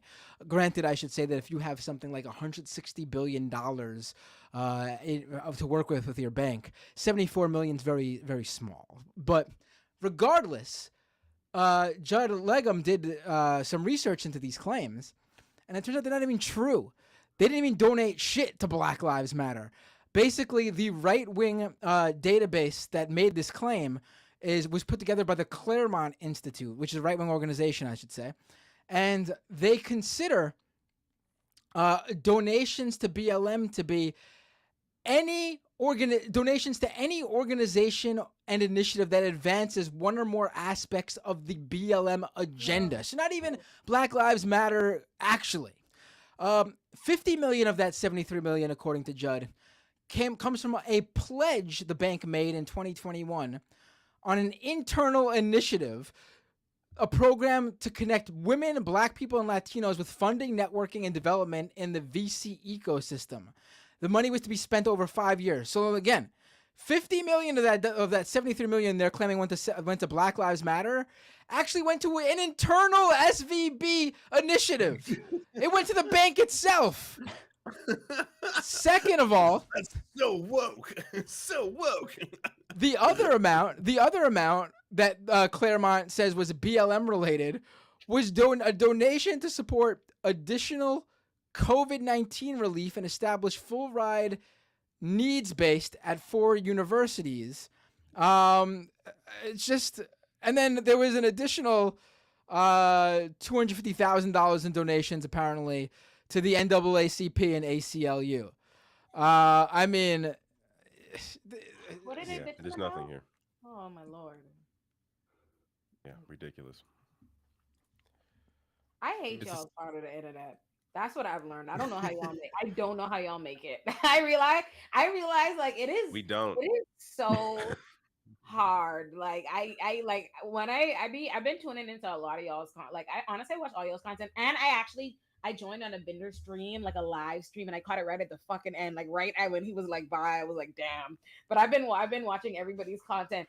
And I was like, oh, Jesus, they really be rapid. I was like, they really be rapid responding to things that are giving me anxiety. And when I figured out a way to create my show around continuing to exist in my, I was like, I'm only gonna talk about what fuck what they're talking. I'm just gonna do shit I care about. Shit I care about. Wait, Just do your thing. No, but I love does it though. everyone- Because I like literally watch y'all now to catch up on shit. I told you I jumped into surf today and I was like, oh, David's talking. I'm gonna get all this story. Limey. Your anxiety may Did you increase. see though, that? so watch out. Did you see that Steven Crowder quote tweeted you? The Steven Crowder. What? No, Really? you know what's crazy? Yeah, that happened. That is actually fucking hilarious because no, I didn't. I had no idea. Oh, did he? Oh, I almost Wait, wrote that what's now. the tweet? Pull it up. Pull it up. I'm looking for I, it. you know, someone said something to me. I saw something mention Crowder, but I was just like, what the fuck are people talking? I just thought it was like, people wanted to know, but it was like Crowder. It was like a Mimi joke. Oh yes, one of your mods said something to me. Oh, okay, I see it.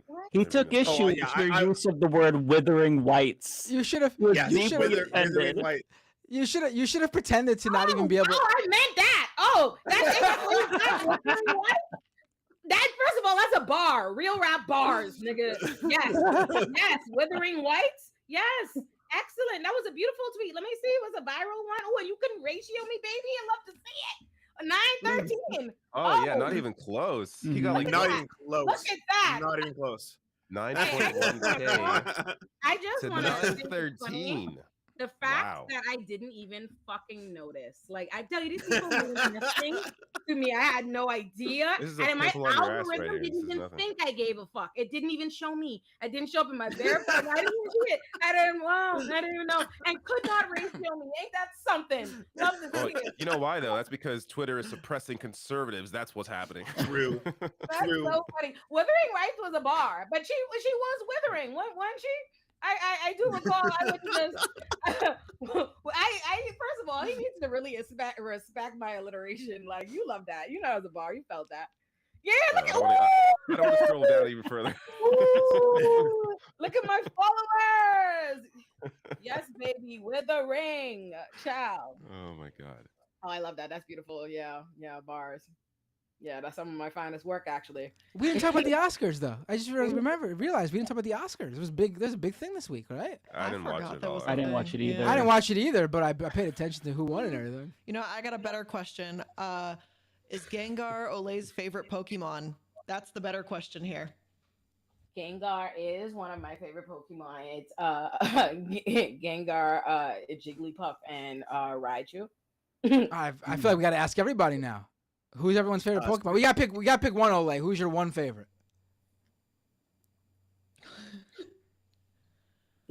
That's really each of those Pokemon. I'm so ready to go. The first Pokemon I ever loved was Raichu. I'm gonna say that's the first Pokemon I ever saw myself. Because me and my grandma used to watch Pokemon every day, right? And I remember we never was really fucking with Pikachu like that. But the day Raichu showed up, it was an episode of Pikachu was super pressed. And here comes a brown, so he's automatically black. Raichu version of Pikachu. We're like, my nigga. Listen, I love Raichu off the rip. Me and my grandma was in the house like, let's fucking go. So yeah. But present and then Jigglypuff I loved in high school because I love the fact that Jigglypuff has no fucking interest in being a Pokemon. My bitch just wants to be a singer, and the hilariousness and my girl's just trying to sing and people are fucking knocked out KO and she is sick. That's the original bad bitch with a career. And and Gengar, I mean, Gengar's pretty good. I like Gengar. He's not my favorite, but he's up there. He's up there. Yeah, so it's I'm gonna go with Gengar present day, but y'all understand where all the love stem from. I love me some fucking Pokemon. Who are you I gonna like say, Snorlax. Lance? Snorlax. Dave's got Snorlax. No, I hate you. I was like biting the bit. Yeah, I don't know. He just looks like he's having a great time. He's chilling out. He looks happy. He's just relaxing. He's good. Snorlax. Mike?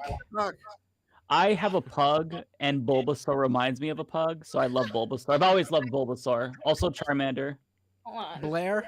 Honestly, Ninetales, she was just so fire. Mm. Well, I guess literally Oh, too, but I have that for my dog. I have that. Oh my god, Bulbasaur. It's adorable. Yeah. How could you not love Bulbasaur? He's pretty good. He's pretty good. So we got Blair had you said Nine Tails, right? That's a good one. Yeah, Nine Tails. David, can you share Snorlax with me? Can we share Snorlax? You can share Share Snorlax. Snorlax. I also Okay, like. I thank mean, you. I also like Mewtwo back in the day, like kind of mysterious and like until Too we all creepy. until we saw more of Mewtwo. But at the beginning, it was like, oh, Mewtwo, what's up with Mewtwo? Yeah. My fave. Mewtwo curious. My fave, Scyther. Gotta go with Scyther. Oh, he's cool. Yeah. Scyther. I gotta say something about Mewtwo though. I can see you liking Scyther. Do y'all remember that 2000 like Pokemon the movie? Of course, Okay, of course. okay. He did. Yeah. So, do y'all not remember how cool Mewtwo was in that movie? Like, I know he was supposed to be the bad guy. He was onto something. Oh, you thought he was cool? You was fucking with him? Yes, he knew what was going on. He's like, people are fucking messed up. We're gonna go away to a safe place with Pokemon where we can actually be free and stuff, and fuck you guys, and you're destructing everything. I was like, No, damn, he might be I've onto always something. been a bitch to love an antagonist, like deep in my spirit. I always did, right? Like I love Scar, like Ursula, like all of them. I've always been an antagonist type of bitch. But Mewtwo never. I don't know why. I don't know why Mewtwo gives me supreme white man. Like he give me and maybe it's so sleek. It's giving Lex Luthor-y. Like it just don't seem like no, somebody. don't do that. No, but I don't know. But hold on. But that's just based on vibes. Because he's the antagonist, I'm sure that if I go sit down and go run it back, you're probably right, Blair. No, I just no. I haven't watched this in years either. Being sinister about Mewtwo. Maybe it's because Mewtwo was out here trying to kill. Like Mewtwo wasn't. It was too. Like I didn't like feeling like all my niggas was in danger. You know what I'm saying? I did Like cry you when they just turned to knew Mewtwo was stone, gonna fuck but- everybody up. You know what? I gotta go rewatch the movie. I need a new opinion. I'm gonna go rewatch that sometime this week. Also, Talking about, I want to say that we about all Mr. Pokemon. Can we just bring up the fact that it We is all aged undeniable that Mr. Mime is a pedophile? That is well, thank you, Mike. undeniable. I heard about this Now we're all that demonetized. Mr. Mime had sex with Ash Ketchum's mom. Anyway, I was gonna say we all ate. I was gonna say we all aged ourselves because all of our favorite Pokemon are within the original 150. I didn't even. I only played the Game Boy games. I can't have Pokemon Valor. I don't have it. I've only played the Game Boy games. I haven't played all the other shit. If you guys are gonna go off on Pokemon, I can only talk about Game Boy. That's the I extent. couldn't name you a single one past the 150. I have no idea. Someone in the rational national chat commented, "World is burning." Who's your favorite Who's your favorite Pokemon? But I gotta say, and this is gonna piss off. This is gonna piss off that person a lot. When I first saw that comment, my brain automatically read it within the same cadence of those back from commercial Pokemon segments. I automatically read it as "World is burning. Who's your favorite Pokemon?" Well, if it makes them feel any better, the world is burning. I also posted a video today about how Ron DeSantis reportedly ate a full thing of pudding with just his fingers on a plane. So, sometimes something just speaks to you. The fascism won't take him down, but eating pudding with 3 fingers will take him down. No, I don't know this. Wait, what happened? He is apparently a very he's not very social skilled, if we'll put it politely, and he's a pig, and he eats in front of people in a very gluttonous manner, and in one instance, food everywhere. Apparently, he eats like food spread everywhere. Like shit everywhere. That's like an actual quote from the article. Shit everywhere. Basically, Ron DeSantis likes to practice in a snack pack. Okay, that's basically.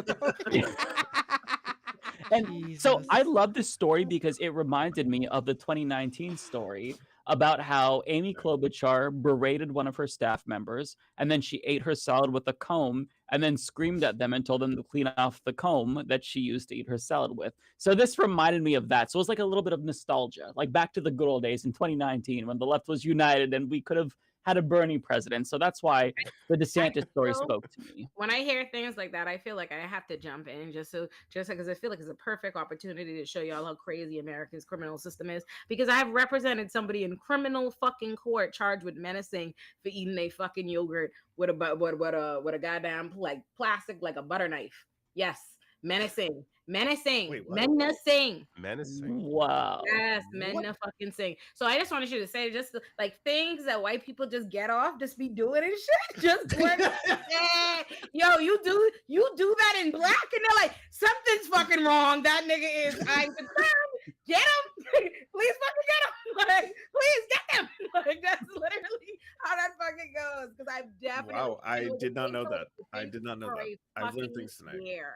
It was a case, I got it as a transfer case that had been open for a year. This white attorney had it before me, this white public defender that had the client in and out of like treatment court like all year for like a year on this bullshit stupid fucking case because their paternalistic mindset, like, yeah, look at the, like, you're like, yo, like something is wrong, like something is wrong with the, oh, he just got help. Oh, because he's in, I'm like, I get this case and I'm like, I don't give a, this is the most facially insufficient shit I've ever, like, I'm getting this dismissed. And I remember they had like, it was like paternalistic family too, like trying to meet with me to tell me like, oh no, like, yeah, have him in court. I'm like, right. Look at the client. I'm like, you want this fucking case dropped? Would you like to see this dismissed? Like, lock in.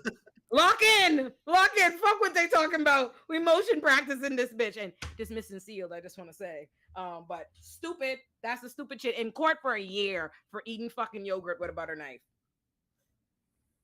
That's it. That's my contribution. I don't got nothing else. I did nothing else to say. That's it. Mhm. That's the perfect end of that little segment because goddamn.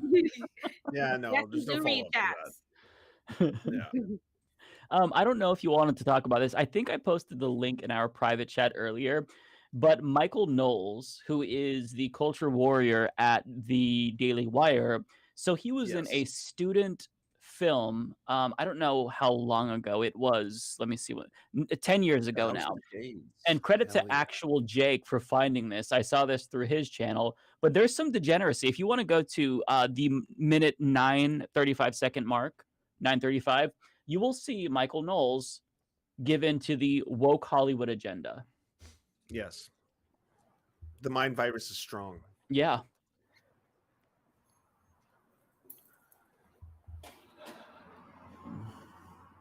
You okay, buddy? Gonna vom? No.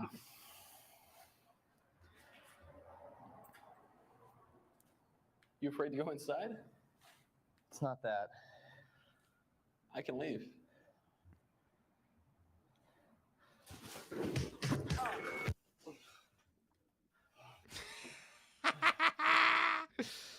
That was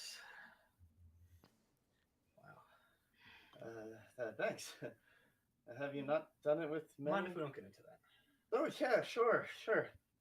It's not a lot, is it? Can I get a towel? Okay. Yeah, that's degeneracy right there. First of all, You need to add- I you can't need to forgive me. imagine why Michael Knowles' acting career didn't take off. All the talent just. I know. How many of these fucking freaks have tried it in Hollywood and failed? Ben Shapiro tried to be a scriptwriter, didn't work out. Yep. Stephen Oh, yeah, Crowder was a child actor, didn't work out. Michael Knowles, Dave Rubin was tried to be a comedian, didn't work out. All of these people have failed in entertainment and then turn out to be like find a way to be famous by being a piece of shit. Like this is a consistent theme. David, Just can so you bring up everyone knows, the by the way. YouTube comments to that video, by the way?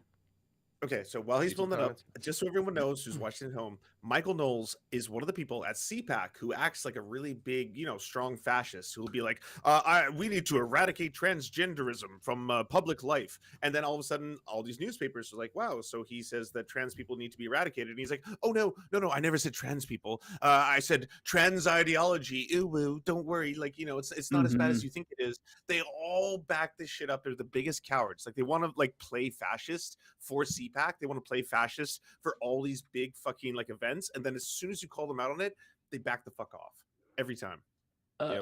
Can you sort by new? Because I left one an hour ago. There it is. I'm outraged that a trusted Daily Wire host would spread woke propaganda. This is no different than woke Hollywood. Michael Knowles needs to apologize immediately and ask Jesus for forgiveness, or I'm canceling my Daily Wire Plus subscription. Degeneracy has no place in conservative circles. There are a lot of comments Damn right. that are, bringing up how he's, obviously a propagandist. This is just He's also a drag performer, by the way. That was also revealed. Right. He's done drag. Wait, Oh, a yeah, Drake Yes, a performer? drag performer. Wait, So wait, you've heard of these Drake? people. No, drag. Drake. Oh no, yeah. I wish I he was heard doing Drake initially too. He's a Drake performer. Okay, so it's probably on me. I mispronounced everything. Not Drake. Not Drake. Sorry, drag performer. Michael He Knoll did, from 21 You're still Savage. saying It's a good album. drag, bitch. Drag. He was Elizabeth Warren. He played Elizabeth Warren. That's like just canon. That's a part of the story. You have to add that to everything else too. That's some woke propaganda that he's Do you have the peddling. clip? I think there's just a I don't have photograph, that. I don't know right? what that is. Or is there a video? Because Oh, I'd love to just- see the video. There's video. It's very boring. He's really bad. He's not a good drag performer. He's terrible. I believe it's not worth watching. It's the worst. I mean, this is these people, like his interest in his name and searches. I think that TYT covered this, and both on YouTube and Google, like spiked immediately after his whole spiel at CPAC about trans people.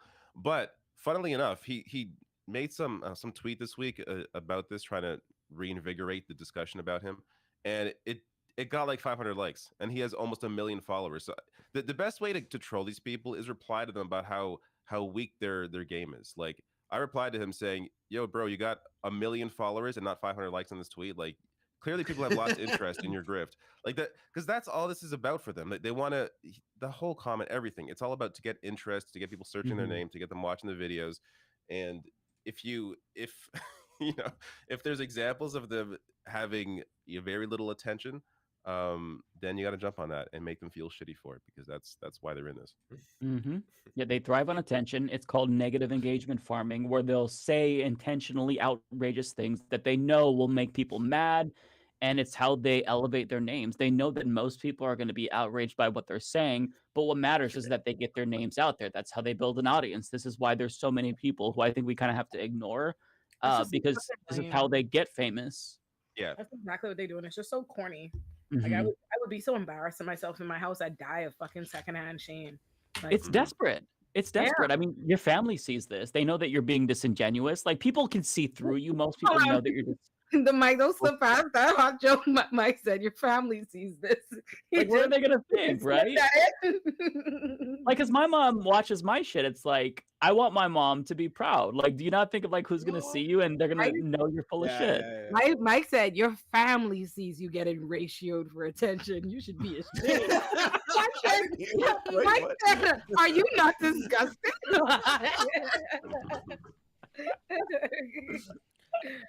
All right, y'all. What would your mother think? You kiss your mom with that mouth. That's true. All right, so tonight I will try to keep sorry, us on Blair. track Go this ahead. evening. No.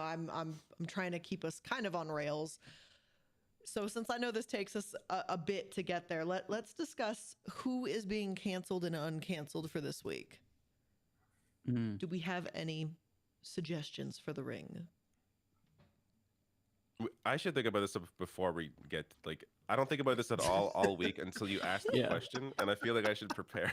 And you know what's ridiculous? That it's been like 14 weeks now, and we like None of we us prepare recreated apparently. I mean, it on sometimes the there's first somebody. day of the show, and we do it still don't every have it single right. time. We're not prepared, not one fucking time. Our longest running segment. I feel like something will pop in my head and be like, oh, of course this person, and it never does. Nobody comes to mind. Somebody popped in my head this week, but I forgot. So you got to write that down. I know. Well, I see it popped into my head when I was doing cat litter, so my hands were dirty, so I couldn't write it down or anything, and I forgot. That's when all the great ideas come to me. Is when I'm Here we cleaning go. cat litter. I have one that includes a video because I can't think of an answer. Let's do it. I'm going to cancel Cal Penn because he did a terrible job here interviewing Joe Biden. This was here we go. I have an uncancel. So this is Joe Biden answering a question about gay marriage, and like this Biden answer is so ridiculous, and there was no pushback here. But let's watch. I gotta refresh the screen. Yeah, Ellen broke Twitter, so videos just don't function properly. He's beyond disappointed that there hasn't been a wedding yet. But Cardi B is going to marry us, apparently officiate our wedding. Let me jump to the actual freaking answer. Resolution was like on marriage equality and what the federal government might be able to do to protect LGBTQ Americans, especially trans kids who are dealing with all these regressive state laws that are popping up right now. I can remember exactly where my epiphany was. Okay. Hadn't thought much about it, to tell you the truth. And I was a senior in high school, and my dad was dropping me off. I remember about to get out of the car, and I looked to my right, and two well-dressed men in suits kissed each other. I mean, they gave each other a kiss. And then one looked like he was heading to the DuPont building, and one looked like he headed to the Hercules Corporation building. And I never This did forget, not I turned and happen. looked to my dad. I know. He said, Joe, it's simple. They love each other. Oh Jesus, your daddy did not say that No, I'm shit. not joking. Yo, oh, Right. And say then that shit. and then till 2012, he was anti-gay marriage. So he Right. had this epiphany Yeah. in 1959. Like, get the fuck 1959, this out apparently of happened here. publicly. Two men kissed. Like this didn't fucking happen. Yes, But so I hated those queers until I saw that happen. You know. but, like, let's say that did happen, and he had this epiphany. Till 2012, for Yeah. 50 years, you fought against gay marriage after having this epiphany. You asshole! I canceled Like, Joe there's Biden no for pushback lying at so all on this blatantly. interview on that, so I'm canceling Calpin. Also, if we're canceling Well, Daily Calpen- Show Calpen- hosts, Marlon Wayans interviewed Eric Adams, and it was the most softball interview ever. Like he tried to make it like comedic, but it was a very, very softball interview to where even the Daily Show's own audience was. Who interviewed? Did you say Eric Adams? Yeah, Marlon Wayans. I miss- Yeah, the actor interviewed Eric Adams for the Daily Show. He was the co-host. He was the guest host for like a week. Yeah, and it was the softest ball interview ever, to where even the comments were like, "Wow, you missed this opportunity to ask him some real questions." It was like all these celebrity guest hosts are as bad as Trevor Noah. First episode of Illuminati is about Ice-T's crimes regarding Eric Adams, about honoring Eric Adams as the mayor of hip hop, and I hate to have to do this to I Marlon didn't know that. That's what the first episode is going to be. It's about- Okay. Yeah, you didn't know. No one. Yeah, no, it's only me who cares. But I've got the information, baby. You gonna care when I'm done. But Marlon Wayans, I will commemorate how fine that man is at the beginning of the video. But if this is what needs to happen, I didn't know that. I know I missed that. I have my pulse on everything Eric Adams does, like ooh, right there. But honestly, I think I probably did that because Marlon Wayne's so fine. I feel like I'm digging it from the subconscious of my mind. I feel like I might have glimpsed Marlon Wayans and Eric Adams, and I thought these niggas never have to write politics, and I would hate to have to ruin this fine ass mind for myself. So I kept on scrolling. But now that you've brought this to the forefront of my brain, parse through my high fog, I will have to deal with this later because no Eric Adams crimes can go unfucking punished. He also did White Chicks, so I have to give him the benefit of the doubt because of that. Do you? I do. It's a very important movie for me. It's very important. I was like, you said that like that was a part of the civil rights movement, but then I realized that you were dead. I was like, that probably sounds iconic in your movement. Like, That Vanessa Carlton song is amazing. So that That's movie fact. immediately. Can I fantastic. uncancel? Wait, can I uncancel Angela Bassett? Can I do that? I'd like to she nominate. was, she was never canceled in my black ass world. But yes. But in the white Twitter world, she has been. So I'd like to uncancel Angela Bassett for not applauding at the Oscars. Who gives a fuck? That's kind of my vote on that. Yeah, I'm she not did privy to great. any of this. Well, Eric? yeah. Let me tell you. So Jamie Lee Curtis beat Angela Bassett for the Oscar for Best Supporting Actress, and Angela didn't clap. She looked sad, like she was fighting back tears. Anyway, she didn't clap. Here come all the white bitches on Twitter. Oh my God, Angela should have clapped. She should have clapped. She should have continued to. That's so classless. She should have celebrated Jamie. Mind you, Jamie Lee Curtis did not clap when Angela got the Golden Globe over, I didn't know that. Oh, so there's the backstory. I didn't know that. I didn't know the lore. I didn't know that. A white woman is not expected to perform through her feelings. She can have whatever fucking feeling. A white woman is allowed to be sad and disappointed and whatever have you, and nobody say shit about it. But a black woman is expected to leap to her fucking feet and cheer through her sadness. The woman has decades in the game, and she couldn't have the grace of looking sad for but a moment. Here it comes. Listen, don't get me started because I'll cancel these white women. You let me start. I'm gonna just. I'm okay with that. Proceed. She probably didn't clap. She probably didn't clap because there was no clapping for her. Like it's probably just a way to get back at her. If you see the woman, it's not like she didn't clap. First of all, it's not like she didn't clap and she did this and got up and said, "Fuck the Oscars. Get my shit. Get my shit. Get my shit. That's not what happened. She like the woman literally looked like she's fighting tears. She just did like she looks like she's gonna cry, bro. My Like God. People, it's if anything, that's more real to me than like a performative, like, oh, good for you. Like, no, everyone's pissed off they didn't win. Just show it. Like, why you gotta hide it? Agreed.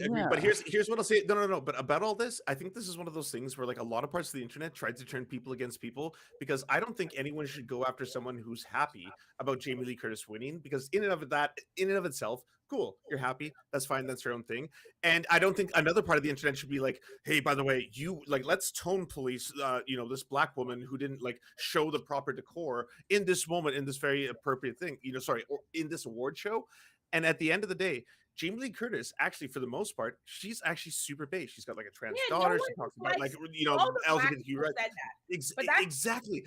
And the internet did that thing where it's like, could you believe that, like, Angela Bassett didn't applaud? I was like, what the fuck? Who cares? Why? White people did that thing. Yes. People like Jamie Lee Curtis. 100%. They had shit to say about it. It ain't like with the Harry Styles shit. We were like, this bullshit. No one had no 100%. slander for Jamie. Everybody 100%. Jamie Lee Curtis. Yep. No one was saying shit that way. What we are saying is, what the fuck, nigga? Angela's supposed to get a fucking Oscar. Let my girl look sad. Why are you talking shit about? And I just want to say that in That's general.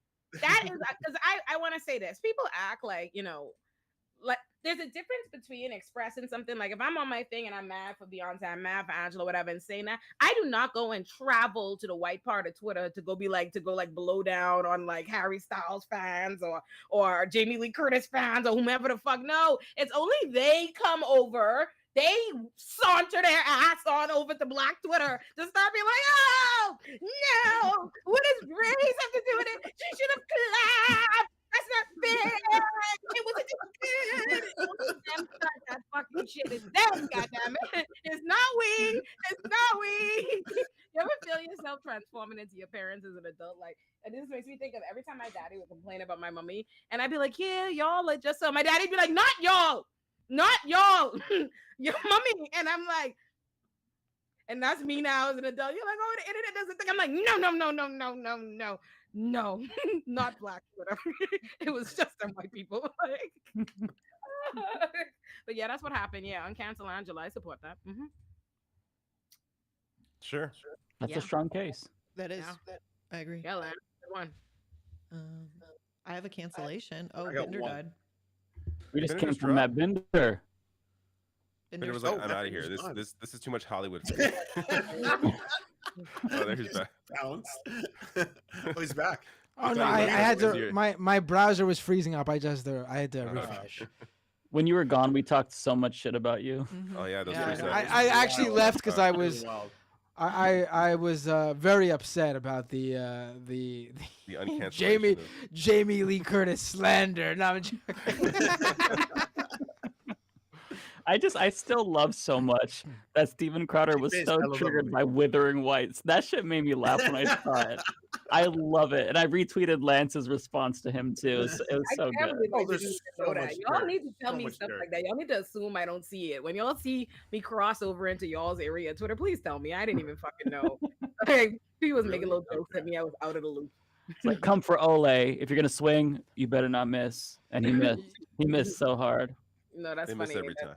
Every time. You know what I actually the other day, and I'm trying to be better, but I actually realized that I'm actually glad that I'm so uncivilized on the internet with cursing people out, because I noticed that because I have a reputation for carrying on bad, people just don't come at me as much. Like, it's very cautious. I noticed that because I saw like me and like Teray responding to the same quote, to the same thing, and they were coming at him by the hundreds. I was like, wow, that's what happens when you're civilized. Like me, a wild banshee on this here Twitter. Everybody, they're like, I'll leave it alone. Another way to avoid that, though, is you just mute and block everybody who's a piece of shit, and then yeah, that's what I do. You I don't also even don't look get at like my involved in it. replies. I rarely look at my mentions. I just I don't know. Like if people are talking shit, I don't know, and it's perfectly wonderful mentally.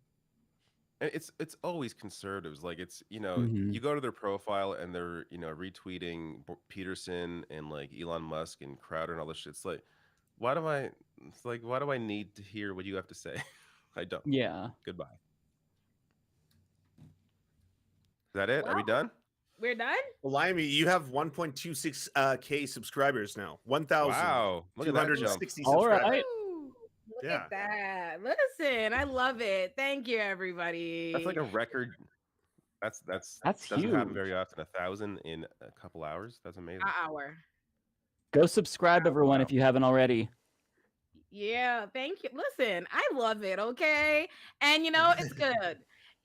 Listen, y'all, Kelsey, I promise y'all I will be back to doing tea time regularly next week and I change the time. But when I say to y'all, I'm legitimately dog tired. I've been working to it's unreal. Like between trying to like write for Illuminati, write for op-eds, do my lawyerly shit, do my advocacy shit, launch this, develop this show, and like do speaking engagements and like I can't do tea time with Olay. You didn't say I barely could talk this episode. I'm running on fumes. I ain't even You're sleep. everywhere, bro. Like you're on every show. You are stretched so fucking thin. I fucking know. I am so tired. I don't know how you've been going so long like this. Yes. No, honestly. I'm like, oh, now that lunch is it's more things for me to do. So, and I have to like write an op-ed tonight that I need to get like done to the person I'm writing it with. So not tea time tonight, but I swear by next week. And when is your first video going up on your channel? Wednesday. Right. It is on Eric Adams because it meant something to my heart to make me getting a show the worst thing that ever happened to him. Oh, I love it. Oh, it's great. It's excellent. I'll make sure to hit the bell icon on YouTube so I am notified when your Thank video you. goes live. And then the episode after that is going to be a really, really great, comprehensive, fun-ass video on bail reform. So thank you. Nice. Amazing. Yes. Bye, y'all. All right, bye. Bye. I'll stay for Bye, super friends. chats, audience. We did a tight episode. We I actually like ended. it. This is what I on like. Time. Yeah, 10:30. If we could do this every time. This works for me perfectly. Clean. I'll work on it.